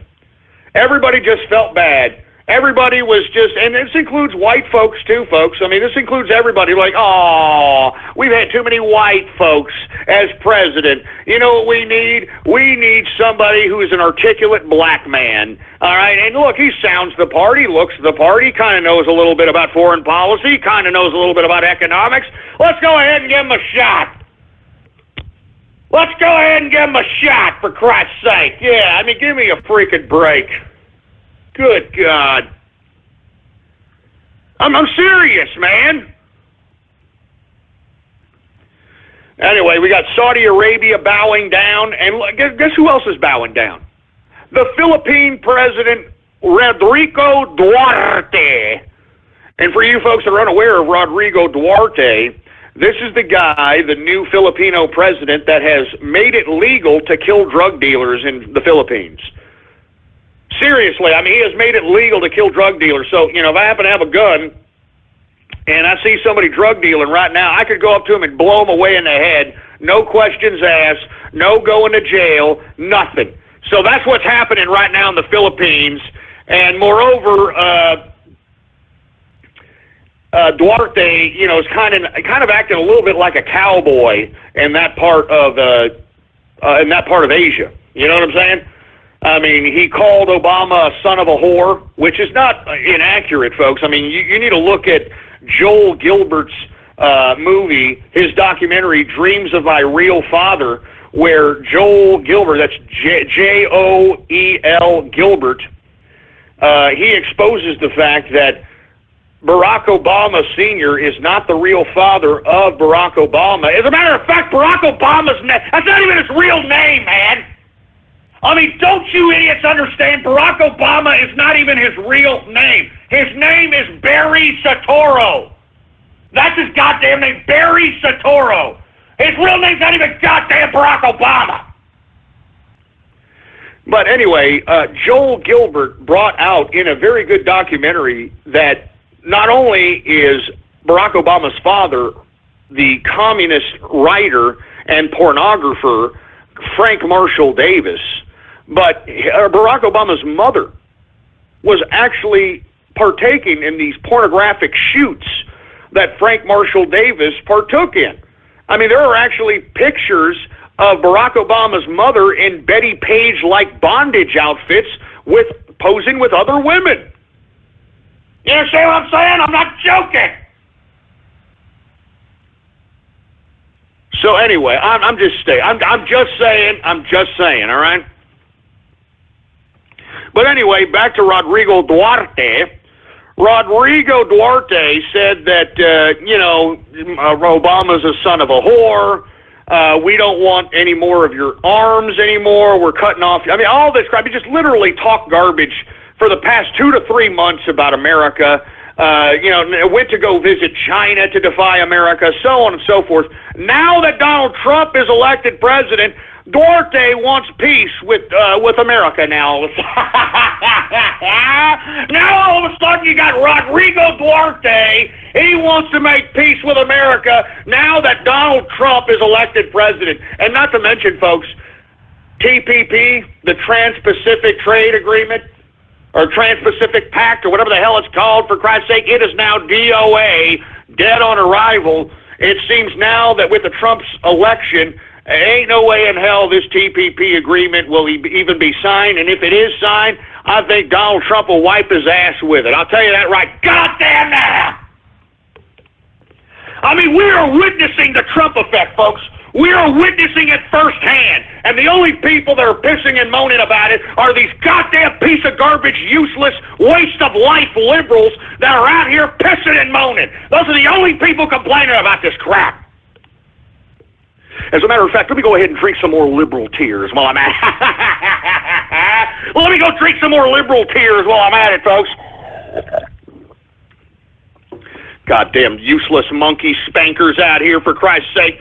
I'm serious, man. I'm sick and tired of these liberals. I do not want to unify with these people. They could piss off, all right? You hear me, you leftists, you communists, you socialists, you liberals? I don't want to have nothing to do with you pieces of trash. So you keep pissing and moaning. We could care less. I spit on you people. I spit on you people. You stupid anal object aficionado, pansexual Peter Puffer, Cincinnati bow tie receiving, dirty Sanchez loving, rusty trombone playing, Hillary Clinton bedpan changing, piece of kebab meatball chewing, chicken eating, cardboard trash. I'm sick of you liberals, man. I will not unify. I will not unify. You can take your goddamn unification and shove it up your ass. Sat here, it took 8 years of Obama, for Christ's sake, man. 8 goddamn years. 8 goddamn years. Jesus Christ, man. Sick of it, man. I'm just sick of this crap.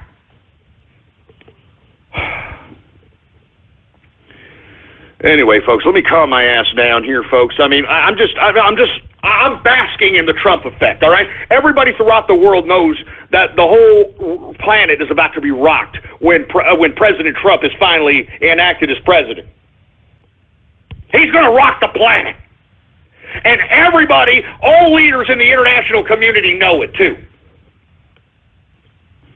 I mean, hell, we even got Angela Merkel over here. Did you hear about Angela Merkel? She's warning the European Union about the Trump effect, quote unquote, across Europe.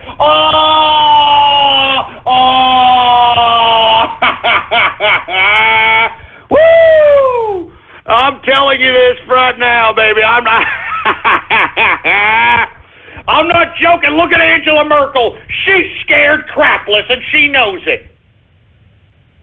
She knows that she's going to go down in history, and she doesn't care. It seems to me, folks, that, and I'm not saying all women are like this, but it seems to me that the women leaders that have been put forth in the past 10 to 15 years are a bunch of soulless, vindictive, cold, callous individuals.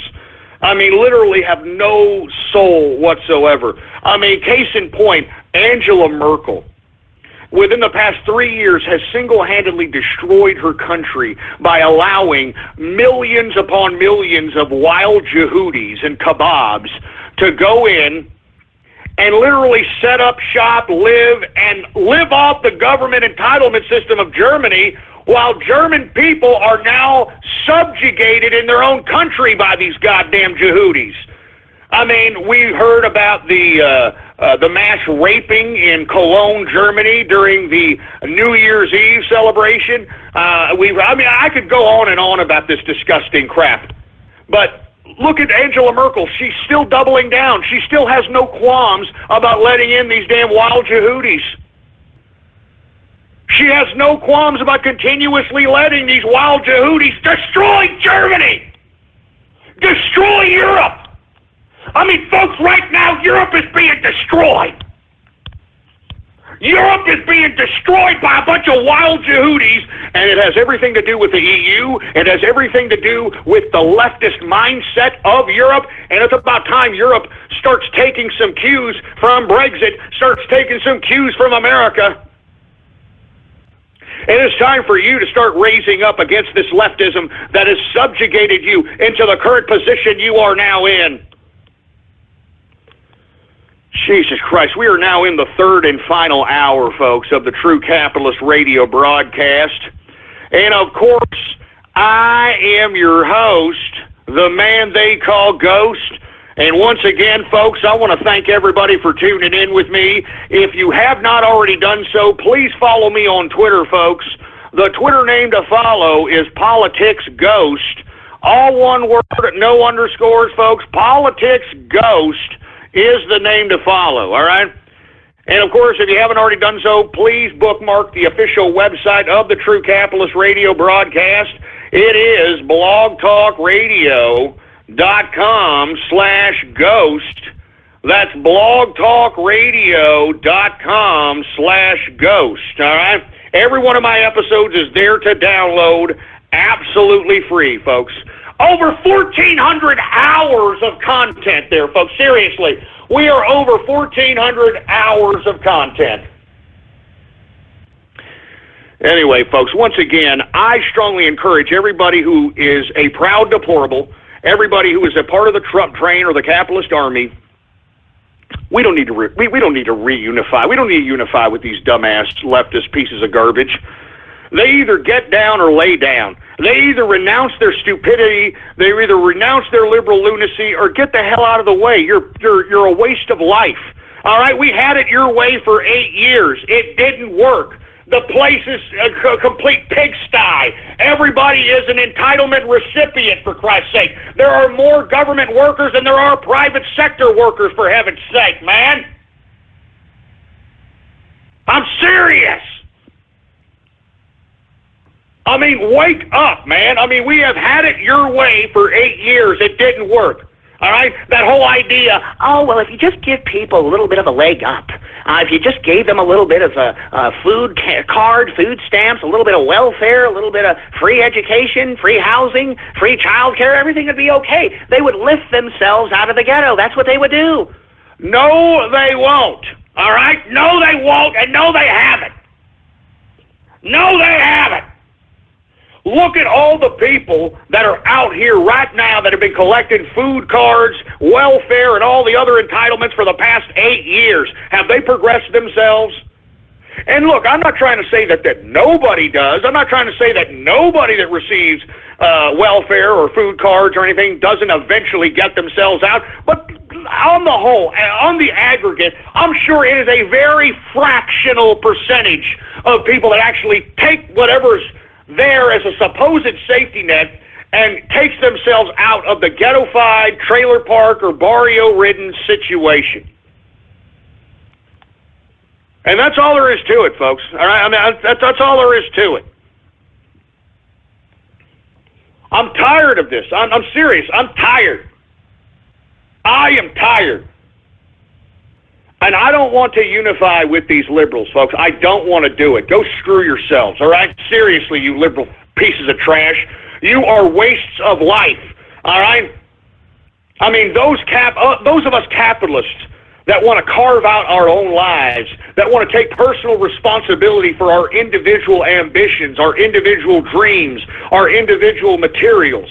We need for you to get out of our goddamn way. All right? It's bad enough that you had this liberal regime and Barack Obama and the Democratic Party extort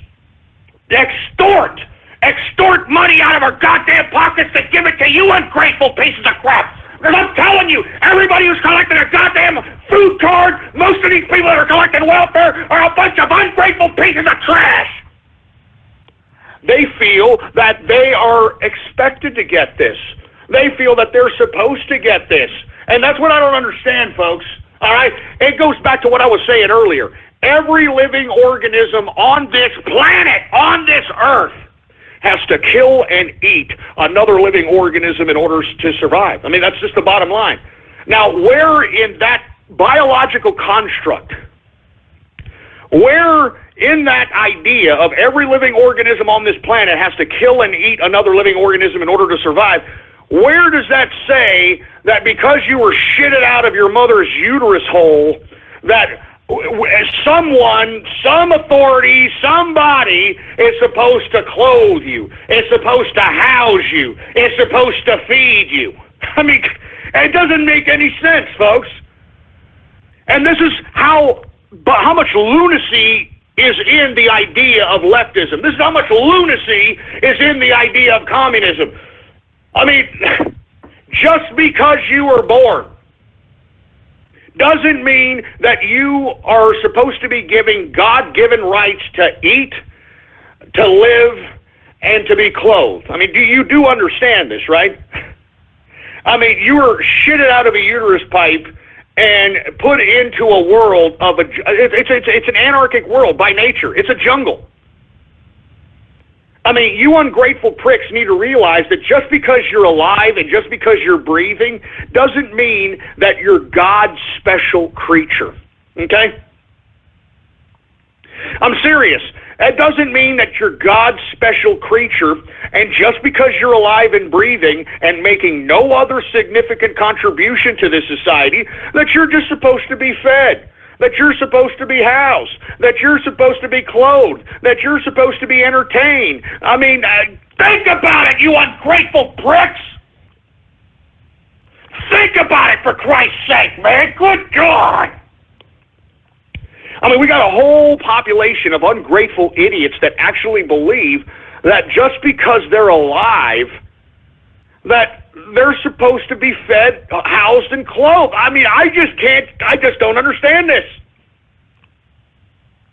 I mean, I said this time and time again. What if the spider population, all right, all the spiders, because let me tell you, when the spider egg batch hatches, man, there's like literally thousands of spiders that are born in a, what do you call it, a spider egg batch, you know? Thousands of them, and typically thousands of them die, and only, I think, maybe about 50 to 25 actually make it. Spiders. But let's just say the spider population was like, no, you know what? Every spider needs their own web. Every spider needs dead insects. So what we're going to do as a spider collective, we're going to make sure to help every spider if we got a spare web going on, all right?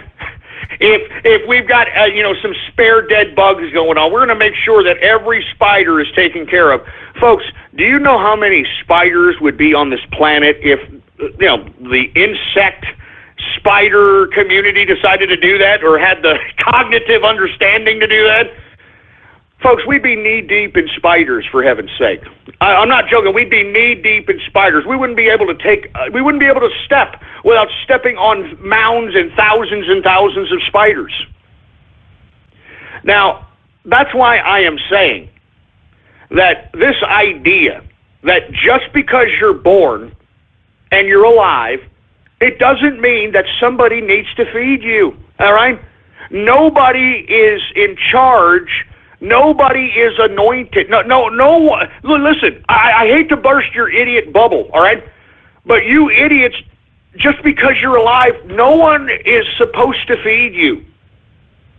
No one cares. I mean, you people need to realize that just because mommy and daddy are giving you a little bit of sustenance by letting you sleep on their couch in the basement, that is not living, you moron.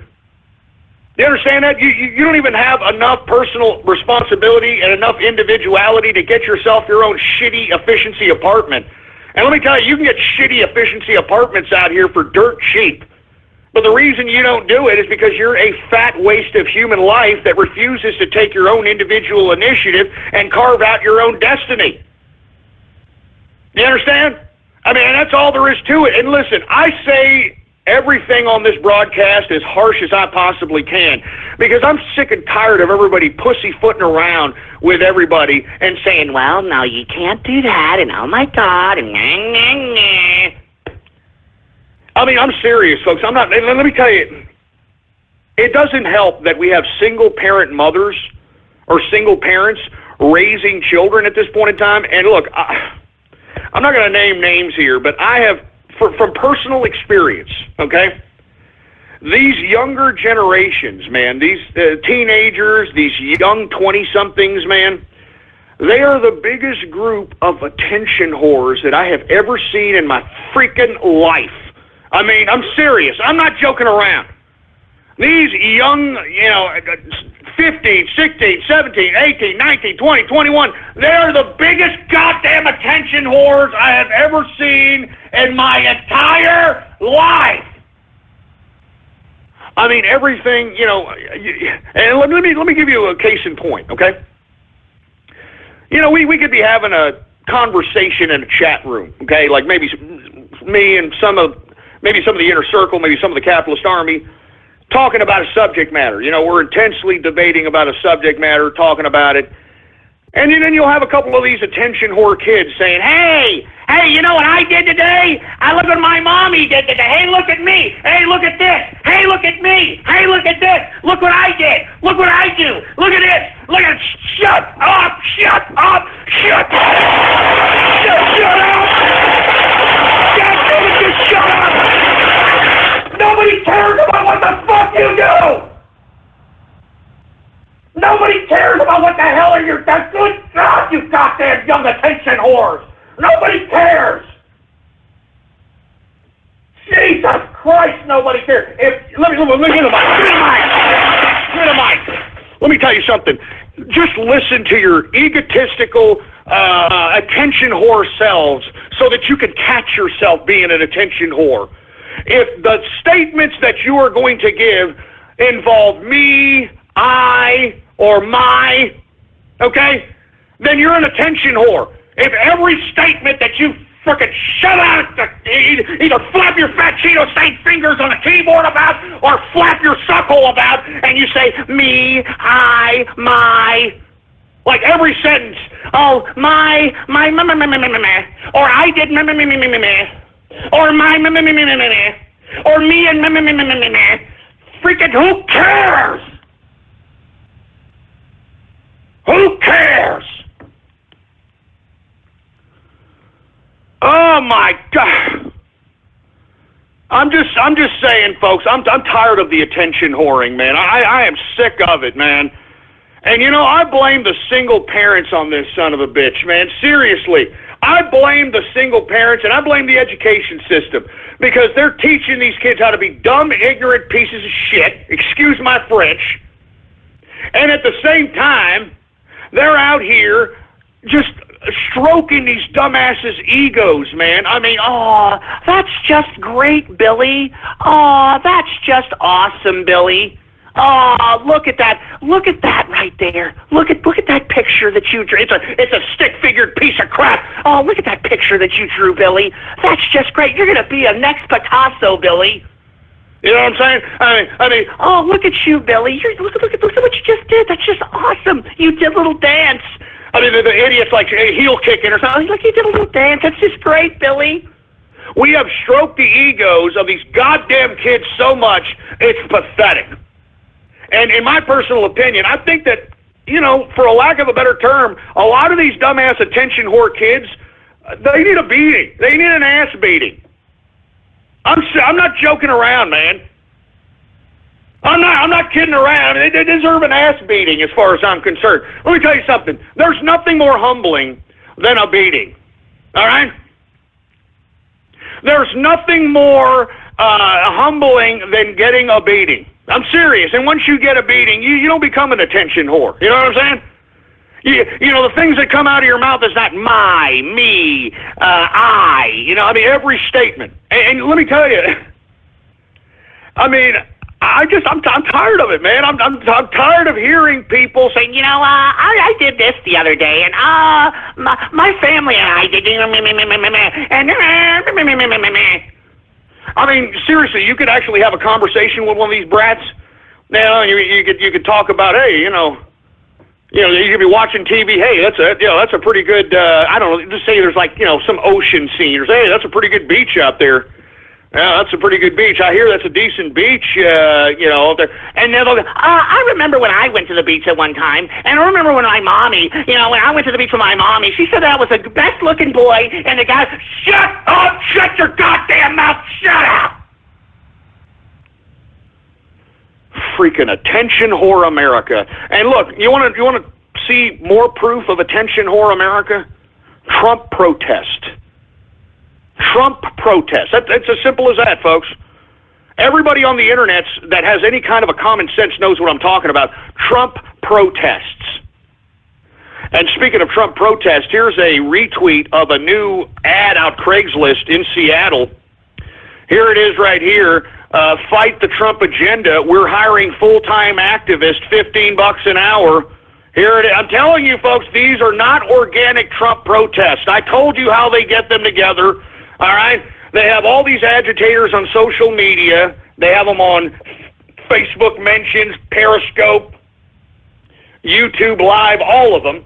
They get on here, they go to New York, and they make sure to have a bunch of people in a group saying, yeah, hell with Trump, baby. Hell with him. Come on down here. Come on down here, baby. They protest with us, baby.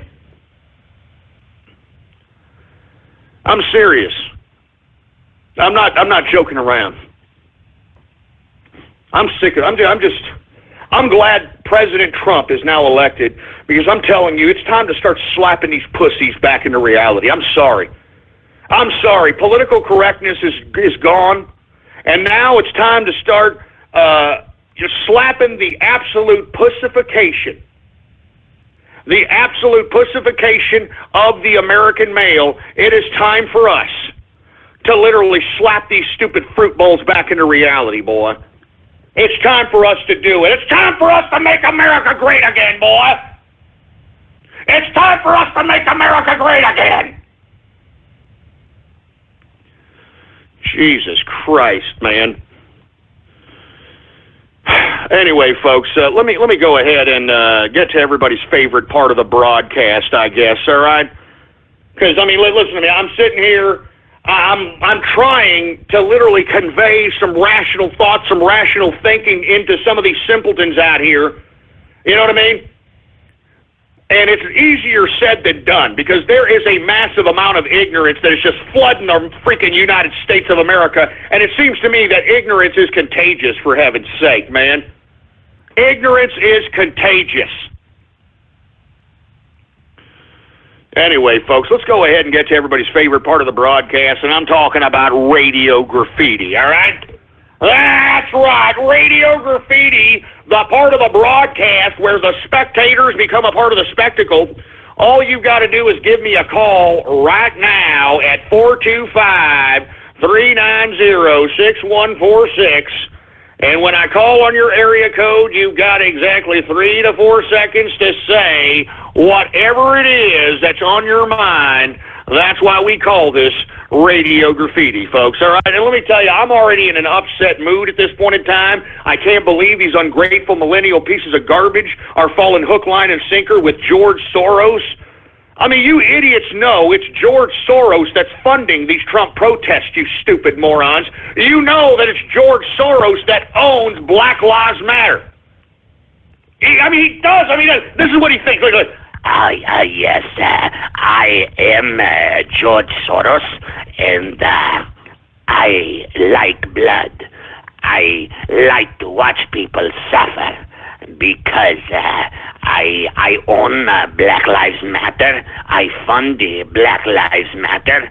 And the reason that I fund them because the black people are mine. Everything is mine. The world is mine. Your father is mine. Your mother's coochie is mine. Your filthy children are mine. Everything is mine. Because I am George Soros, and there's nothing you can do about it. You can't touch me. You don't know nothing.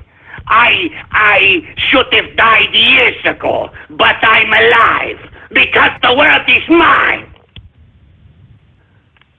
I am the one that'll let you filthy people live. I am the one that allows you all to live because I am George Soros and I am the Prince of Darkness.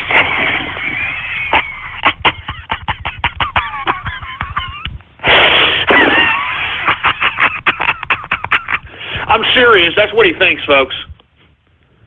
All right, I'm serious. That's what he thinks, and he owns Black Lives Matter. So for you black folks that are out there thinking that you're, pulling some kind of black unity by going out and rioting your own black community, rioting your own black businesses, you're a damn fool. You're being led around by the nose by a white man, and the sooner you black folks understand that, the better. You understand that? The sooner you understand that, the better. Do you understand that, boy? Jesus Christ, man. Anyway, folks, let me go ahead and before I get started on Radio Graffiti, I want to say happy birthday to the Marines, boy. You understand that? Semper Fi, baby. Ho Chi Minh was a son of a bitch. Ho Chi Minh was a son of a bitch. Anyway, I definitely want to say happy birthday to the Marines and an early happy Veterans Day to all the veterans that have fought for this great country that we call America. You have not been forgotten, regardless of what our current ridiculous, pathetic excuse of a president is trying to negate your contribution. I'm serious. You will be noticed again. You will be respected again. And your service will be honored once again in a Trump administration. And I guarantee you, all you folks that are out there that are listening in, that are veterans, I want you all to know that Trump will take care of you folks. Trump will make sure that you do get the proper health care. He will make sure that if you are going to be implemented out there in a theater of combat, that he is going to allow you to actually conduct a war. To actually conduct a war. And not fight this political correct nonsense. If he's going to send you into the theater of combat, he's going to send you in there to chew bubble gum and to kick ass, and he's going to send you there without any goddamn bubble gum, boy. You understand that? So happy birthday to the Marines, boy. Semper Fi. Ho Chi Minh was a son of a bitch. And let me tell you something, ain't no group more of a bunch of badasses than a group of Marines, baby. You understand that? I'm telling you, you don't want to mess with a group of Marines, man. They are fearless sons of bitches, especially, you get them filled with piss and fury. You get them in a bar, for Christ's sake. You don't want to mess with a group of Marines, boy. Those are hardened killers right there. All right, hardened killers. Semper Fi. All right, happy birthday, Marines. Anyway, let's go ahead and get to everybody's favorite part of the broadcast. Do we have any Radio Graffiti callers, engineer? All right, well, let's go ahead and get to Radio Graffiti right now. All right, who do we got going on here? How about anonymous Radio Graffiti? Twilly Atkins Radio Graffiti. You're gonna goddamn miss me. I can carry goddamn you sons of bitches.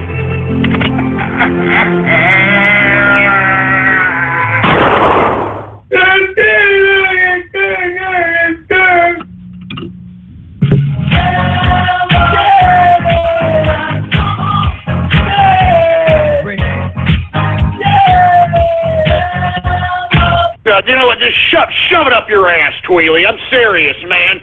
You see, I don't understand How in the hell and why in the hell you people want me dead?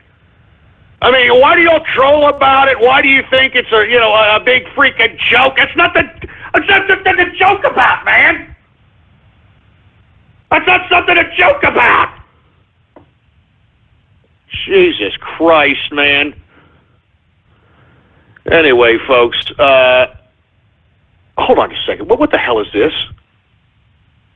What the hell are you showing me, engineer?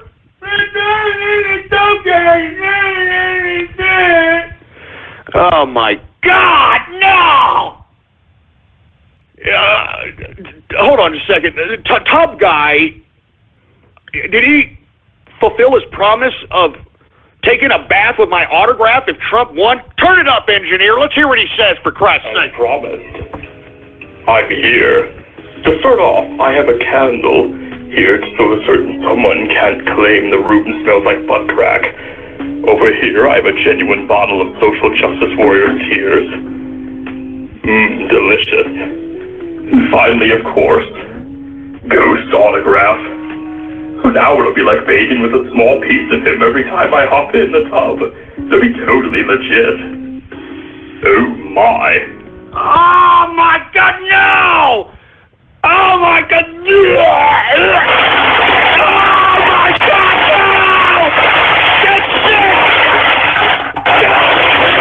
Damn it, that's sick! Folks, freaking tub guy just put up a video of him bathing in a tub with my autograph. He's bathing in a tub with my autograph with candles lit. What the God?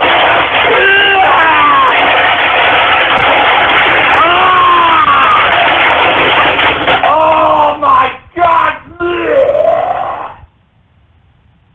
Oh my God! Oh good God! Oh my God! Oh Jesus Christ! That's disgusting, Tom God! Good God! I did not sell my autograph so that you could do that! I did not sell my autograph so you could take a goddamn bath with it! So you can take a goddamn bath with it, you sick prick! You sick prick! Oh my God, give me the mic! Give me the goddamn mic, for Christ's sake! Folks, I just retweeted this disgusting video by Tub Guy. This, God, I don't even want to describe it, man. That's just disgusting. That's just disgusting. Oh, God. I mean, do you all want me to end this show goddamn early, for Christ's sake? Because it sure looks like you want me to. Oh, my God. That's disgusting. Oh, God, I'm freaking gagging here. Oh, my God. I mean, that's just sick. That's just sick. Oh, my God. Look. I don't know. What the hell am I supposed to say after that? Seriously, man. What the hell am I supposed to say after that? Oh, my God, man. This is... Yeah, I don't even want to... Get this mic out of my... Get this mic out of my face! I mean, I don't even want to continue with the show after that. I mean, good God! I mean, I'm serious, man. What... Oh my God! I don't know what to. I don't know what to do after that. That is just disgusting. That's pathetic. I mean, it's gross. It's fruity. It's fruity. Take about 10 steps away from my freaking butt crack, Tub Guy. Give me the mic. Give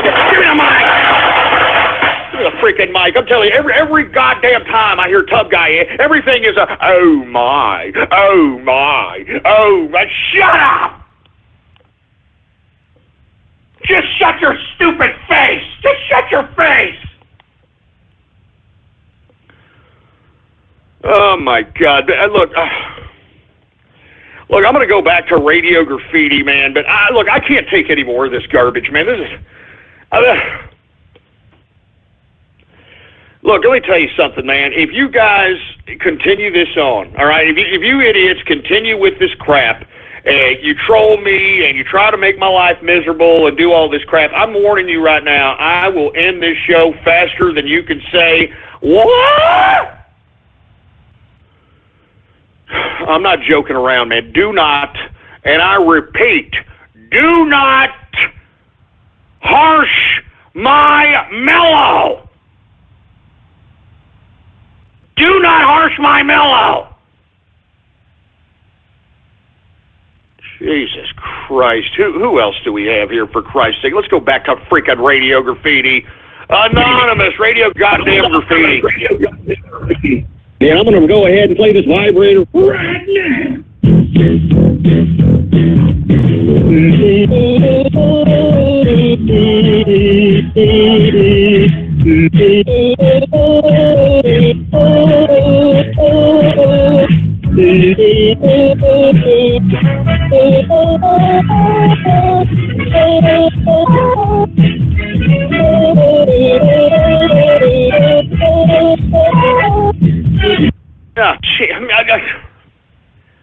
Jesus Christ. Anonymous Radio Graffiti. Jesus Christ. We got Disco Waffle, Radio Graffiti.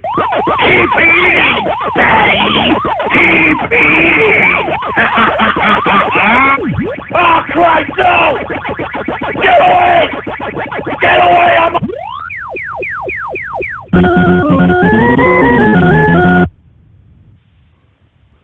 What the hell was that? You a Pac-Man freaking splice? Are you serious? Jesus. Anonymous Radio Graffiti. Night Prowler Radio Graffiti. I am putting a freaking dildo up my ass right now.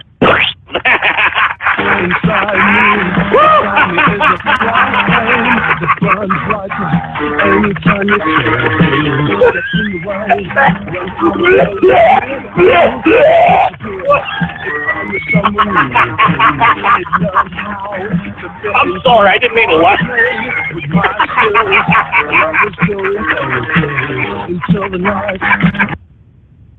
You son of a goddamn son of a bitch! Shut up your ass! Stop trying to make me sound fruity, boy! Stop trying to splice my voice and trying to make me sound like some goddamn taking it up the pooper homosexual. I'm telling you, stop it now, or I am out of here. I am out. Jesus Christ, give me the mic. Give me the mic. Give me the freaking mic, for Christ's sake, you sick, twisted perverts. Sick, twisted perverts is what you are. Jesus Christ. Hey, look at this out of Infowars.com right now. Canada or bust. Airline offers anti-Trump celebrities free flights to Canada. All right, now, did you hear that? Snoop Dogg? Samuel L. Jackson, Lena Dunham, Amy Schumer, Chelsea Handler? You hear that, Sheriff? Get out! Get out of my country! All of you, get out! Get out of my country, you ungrateful pieces of crap! Jesus Christ, who else do we have here? Anonymous Radio Graffiti. My name is Jew. My name is Racist. My name is Hambone. My name is Jew. My name is Racist. My name is Hambone. My name is Jew. My name is Racist. My name is Hambone. My name. First of all, first and foremost, screw Eminem. Secondly, I am not a Jew. Thirdly, all right, I'm not a racist. I'm a melting pot of friendship, all right?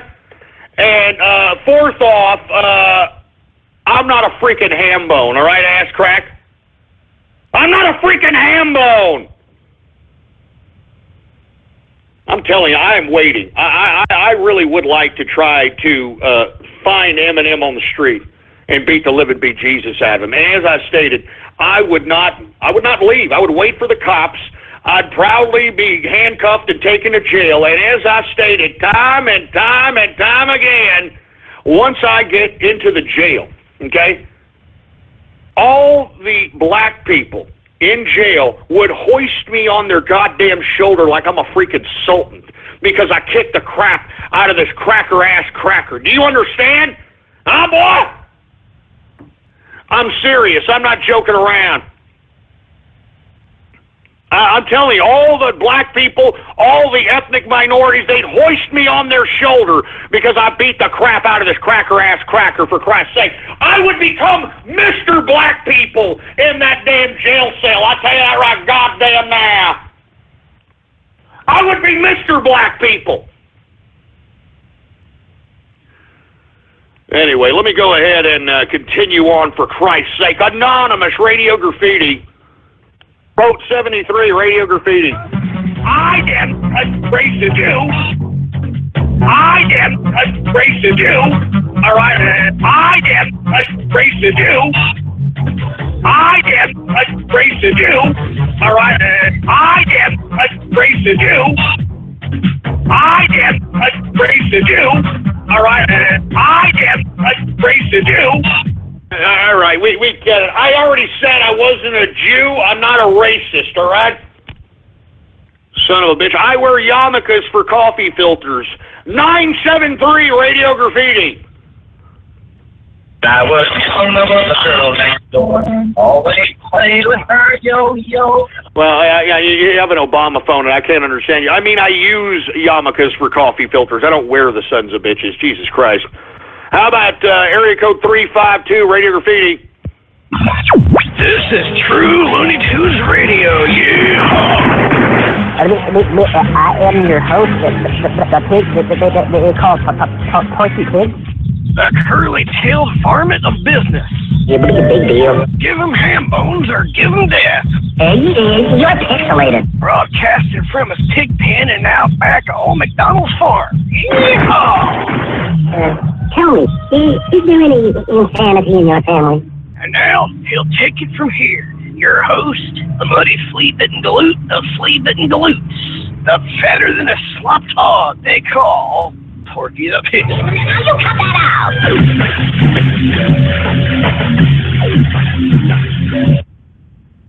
You suck.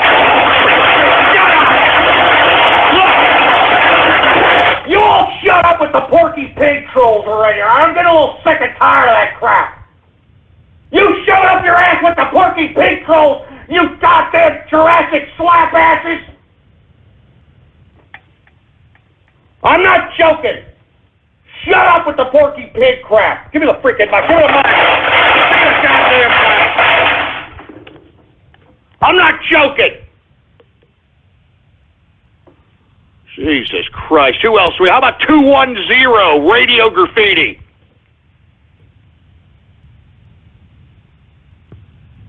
Oh, Jesus Christ. We got a Helen Keller deaf mute over here in San Hambonio. How about 716 Radio Graffiti? Hey, yo, didn't get to call in yesterday to congratulate you on your tremendous work during the meme wars. Just came to call in and say, good job and keep fighting the good fight. Hey, man, I appreciate it, and thank you very much, for your kind words. Once again, I mean, we have been victorious in the meme wars, and let me tell you something right now. There's many more battles to come, but right now, this week, we celebrate. Next week, it's on with the capitalist agenda, baby. We're going to make America capitalist again, and that's all there is to it. How about Anonymous Radio Graffiti? Templeton Sanders, Radio Graffiti. Hillary Rodham Clinton. I want you to eat my penis. Yeah. Eat it! Yeah, it's kind of bittersweet. That's right.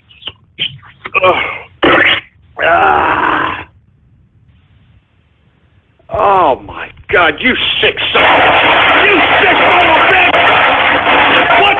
What the hell? What the goddamn hell was that crap? What the goddamn hell was that, for heaven's sake? Man, I'm getting tired of this crap, man. Seriously. All right? I mean, we actually have President Trump now, and, I shouldn't be putting up with this crap anymore. I'm serious. All right? I mean, President Trump is now the man. I mean, I shouldn't have to be putting up with this crap. I mean, I deserve more respect, for Christ's sake, man. I mean, I'm a capitalist! And I deserve the respect accorded that title, for Christ's sake. Jesus Christ, man. Give me the freaking mic. Give me the mic. The freaking mic, for heaven's sake, man. I'm warning you, man. Next one of those, I'm out of here. I'm not going to sit over here and put up with this crap. All right? I deserve more respect. I can tell you that right damn now. Jesus Christ. How about anonymous radio graffiti?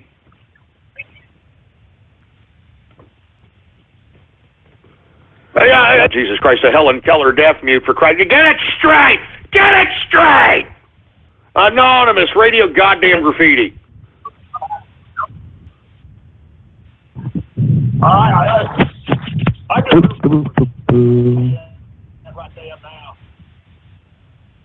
Jesus Christ, how about anonymous? Gee, this guy's deep-throating his phone, for Christ. Do you hear him? He's playing with his pecker shaft, not...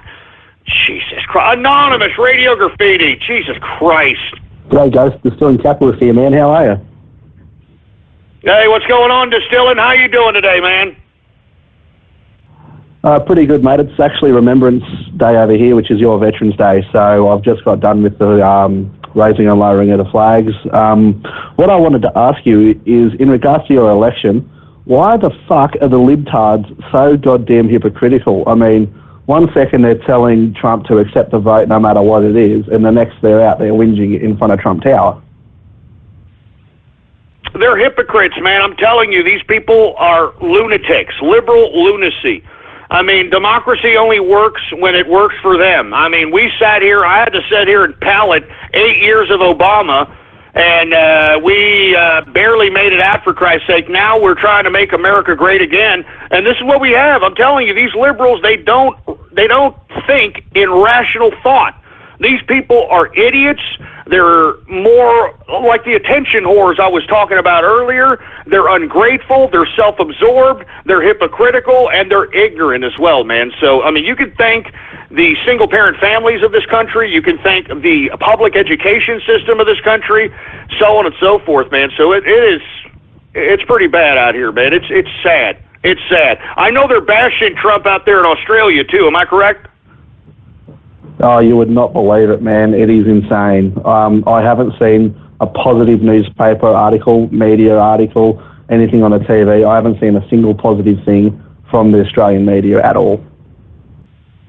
Oh, that's unfortunate, man. I'm telling you. Thank you very much there, Distilling, but it's unfortunate that Australia, and let me tell you, I actually like Australia. I actually want to visit Australia.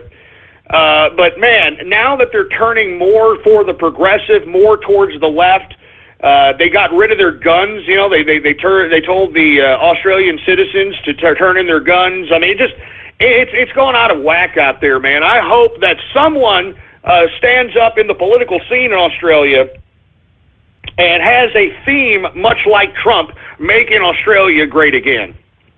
Because that's a beautiful country, man. I'm telling you. A beautiful country. I mean, most of the country is undeveloped. Most of the country is, not populated. Very, very cool part of the world there, Australia.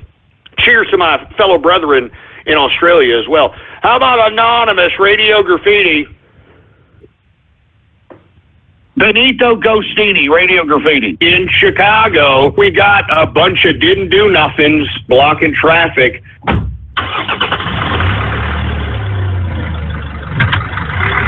I mean, let me tell you something. To be honest with you, when I'm driving down the street and I see a nigger in the road, I floor the freaking gas pedal.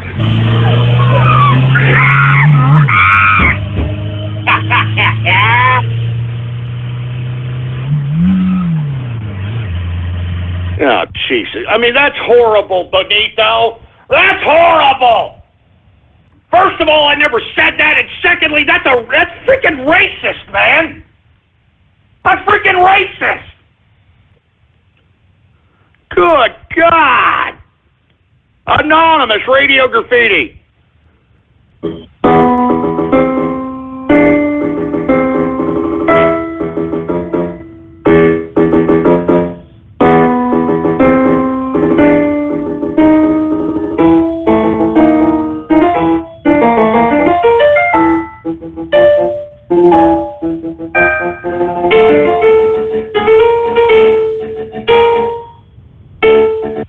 Well, looks like we got a decent pianist again, another decent pianist. Who else do we have going on here? How about 805 Radio Graffiti? Happy Hanukkah, Ghost. Happy Hanukkah. I don't celebrate Hanukkah, ass crack. Jesus Christ. I am not a Jew. Shut up. I use yarmulkes for coffee filters, all right? I allow the bread to rise. I don't like matzo balls, all right? Anonymous Radio Graffiti.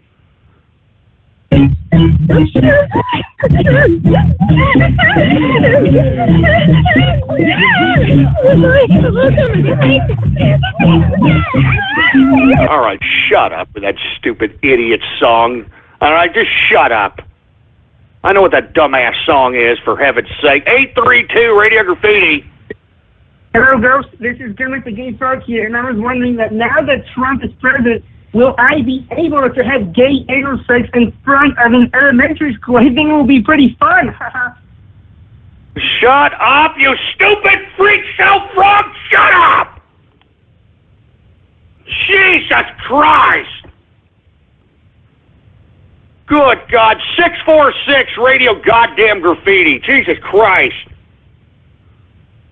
Right now, a historic moment. We can now project the winner of the presidential race. CNN projects Donald Trump wins the presidency. The business tycoon and TV personality telling his improbable political journey with an astounding upset victory. Donald J. Trump will be... I know. Keep feeding us those liberal tears, all right? Keep feeding us those liberal tears. They're delicious. I like it. You son of a bitch. Who else do we have here, for Christ's sake? How about Anonymous Radio Graffiti? Danny J, Radio Graffiti. And let me tell you, folks, if you're still watching this lamestream, mainstream media, and you're on the internet, you're a damn fucking... Excuse my French, folks. You're a damn lazy fool. Sorry, I'm trying to keep it clean here, folks. I didn't mean to slip up, my traditional vernacular, Tell me lies, tell me sweet little lies. Tell me lies. Sick of that goddamn troll. I'm sick of that troll. Shut up your ass. Man, I'm sick of that dumbass troll. Shove that dumb, stupid, old, played-out troll straight up your ass. Oh, Jesus, man. I'm sick of that troll. Stop doing that freaking troll, you dumbasses. Seriously, stop it. I'm sick of that. Stop. Give me the mic. Give me the freaking goddamn mic, you son of a bitch. Jesus Christ, we got 10 minutes left. Thank God. Thank God. Thank goddamn God. 952 Radio Goddamn Graffiti. Yeah, hey, man, it's me from yesterday. I didn't get to finish my point. It was actually a good point. So Bernie Sanders, he's a socialist, right? So, I'm always seeing these guys, everyone's, on their phone all the time. And honestly, dude, I think we could all stand to be a little more social. Yeah, well, I'm glad that you finally took the asking question every statement vernacular out of your damn language. Because yesterday, now you sound like you got a pair of balls. Yesterday, you're like, it's like Bernie Sanders and, shut up, all right? And yeah, we do need to be a little bit more social, but why don't you tell that to the assholes that are glued to their phone? Why don't you tell that to the assholes that are out here on social media 24 hours a day trying to finger bang this anime rotten crotch over this fiber optically connected world we call the internet? Huh? Why don't you go tell that to these imbeciles that are utilizing plentyoffish.com so that they can get themselves and their wee-wees played with, for heaven's sake? Why don't you tell that to that? Good God, who else do we have here? 484 Radio Goddamn Graffiti.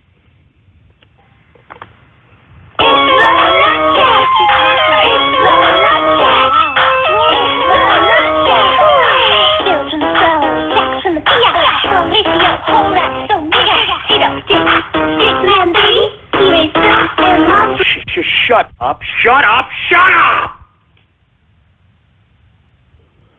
909 Radio Graffiti. Heavily supported Bernie, heavily supported Hillary, and I still think that in her lifetime she deserves to be the first female president. And that's what makes me so sad.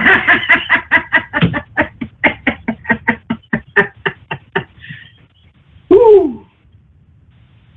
Yeah, no kidding. I mean, that was Miley Cyrus, for Christ's sake. Miss Skankosaurus herself. Miss Skankosaurus slutbag over here. Oh, Hillary Clinton. Shut up, you stupid Skankosaurus slutbag, for Christ's sake, man. You probably got so many infestations of fungi and diseases up in your uterus crack. I'm sure you could probably donate your body to science and infect the whole goddamn science exploration crew with a new unfounded sexually transmitted disease that turns your crotch into liquid crap. Good God. How about 616 Radio Goddamn Graffiti?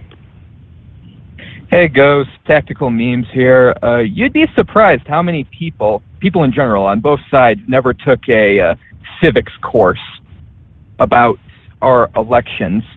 Like, say Donald Trump wins, of course, but the Electoral College votes Hillary, or vice versa. That would be the worst possible thing that would probably ever happen, more than any candidate in history could ever do damage if that scenario occurred, because it would set a horrible, terrible precedent that would change. It would do more damage than anything else I could think of. Well, I don't think that's going to happen in this election cycle one bit. I actually think the Electoral College is going to vote for the will of the people, and if they don't, they better watch themselves. That's all I'm saying. Anonymous Radio Graffiti.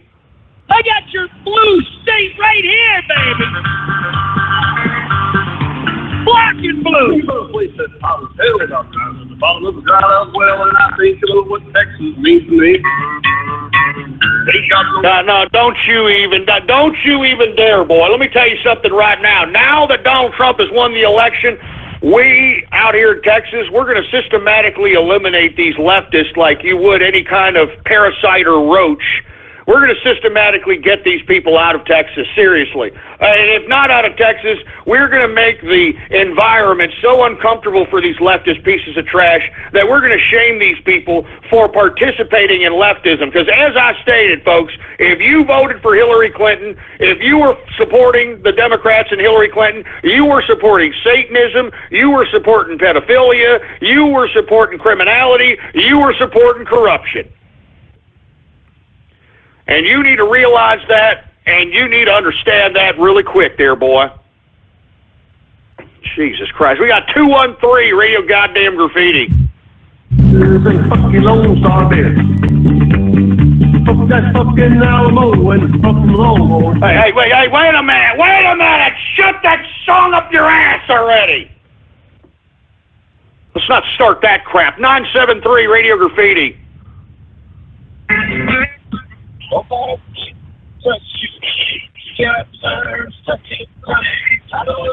And man. We can't understand you with that Obama phone, man. Seriously, get a damn better phone, please. 610 Radio Graffiti. Hey, Ghost. I wanted to weigh in on the election, but since it's Radio Graffiti, I guess I'm just going to give a shout-out to the engineer. Good job.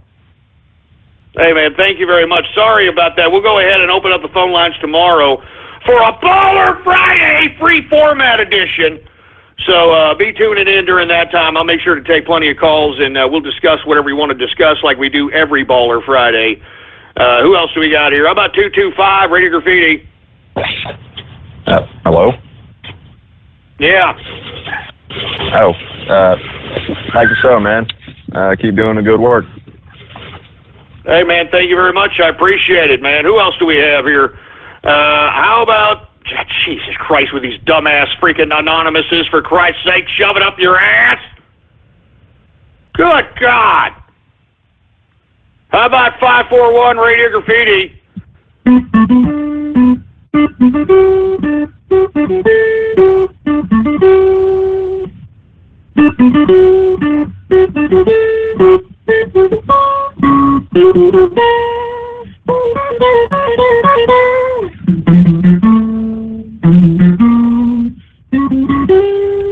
Yeah, pretty good guitar. I think that's Godzilla, man. Pretty good goddamn guitar there, Godzilla. I really appreciate it, man.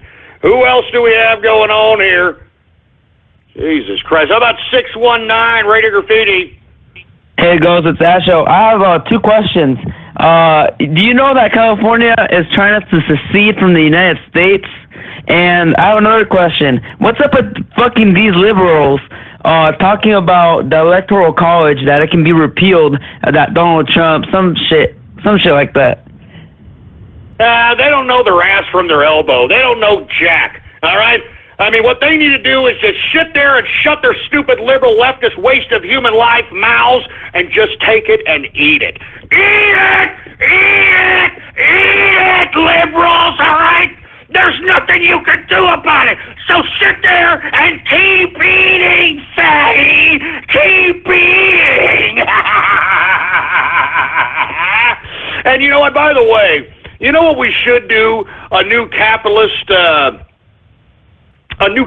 army operation. I think that we should encourage all the liberals to just move to California.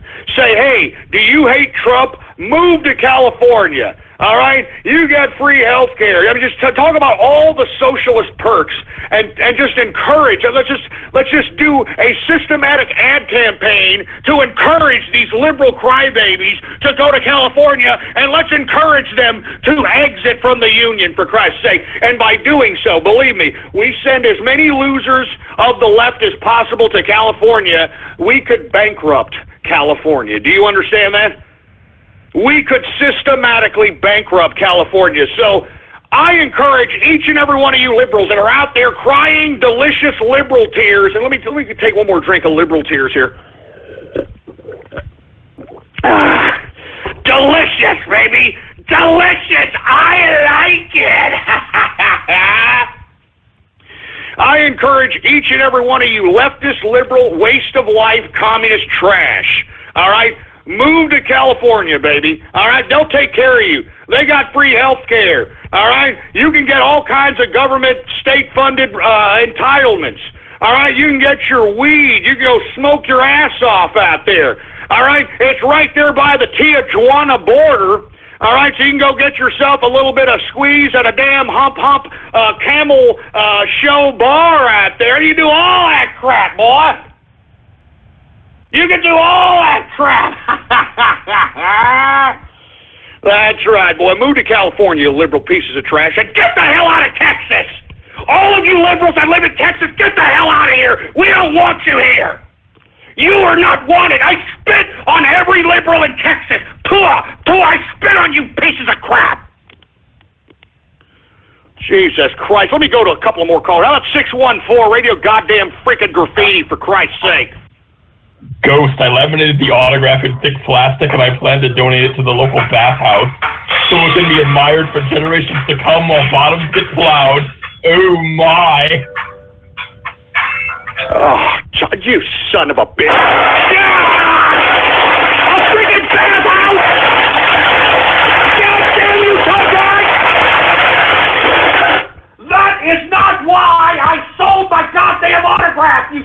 crack of crap? That is not why I freaking sold my autograph, you son of a bitch! You son of a bitch! You know what? I'm done with this garbage. I'm done with this show. Give me the mic. Give me the freaking mic. I'm done with this goddamn show. You have fruited up this goddamn broadcast. It is officially a goddamn bathhouse Thursday, for heaven's sake. I mean, you'll be lucky if I come back tomorrow for a Baller Friday, all right? Oh, no, it ended. Oh, stupid giggle. Hang on, guys. Anyways, that's pretty much it for the stream, guys. Thank you guys once again for coming out. Of course, I'm sorry I cannot extend a little bit more because it's already ended the show and I have to do another stream. Just want to give shout outs to everybody on this chat room, especially for you, Prankster Pinkie Pie. Oh my god! Prankster Pie, oh my god, what you did was such lousy. My advice is not anybody to check it out. What was it? Because of course, oh my god. GG, you get the top shout out right here, there, man. Top shout out. Oh my god. Anyways, that's it.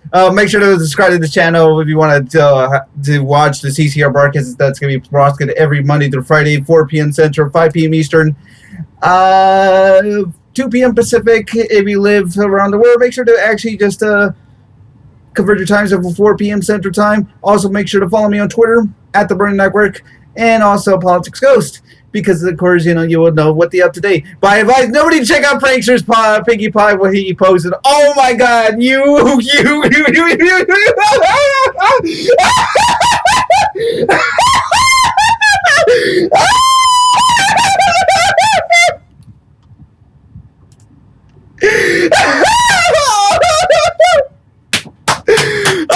my God.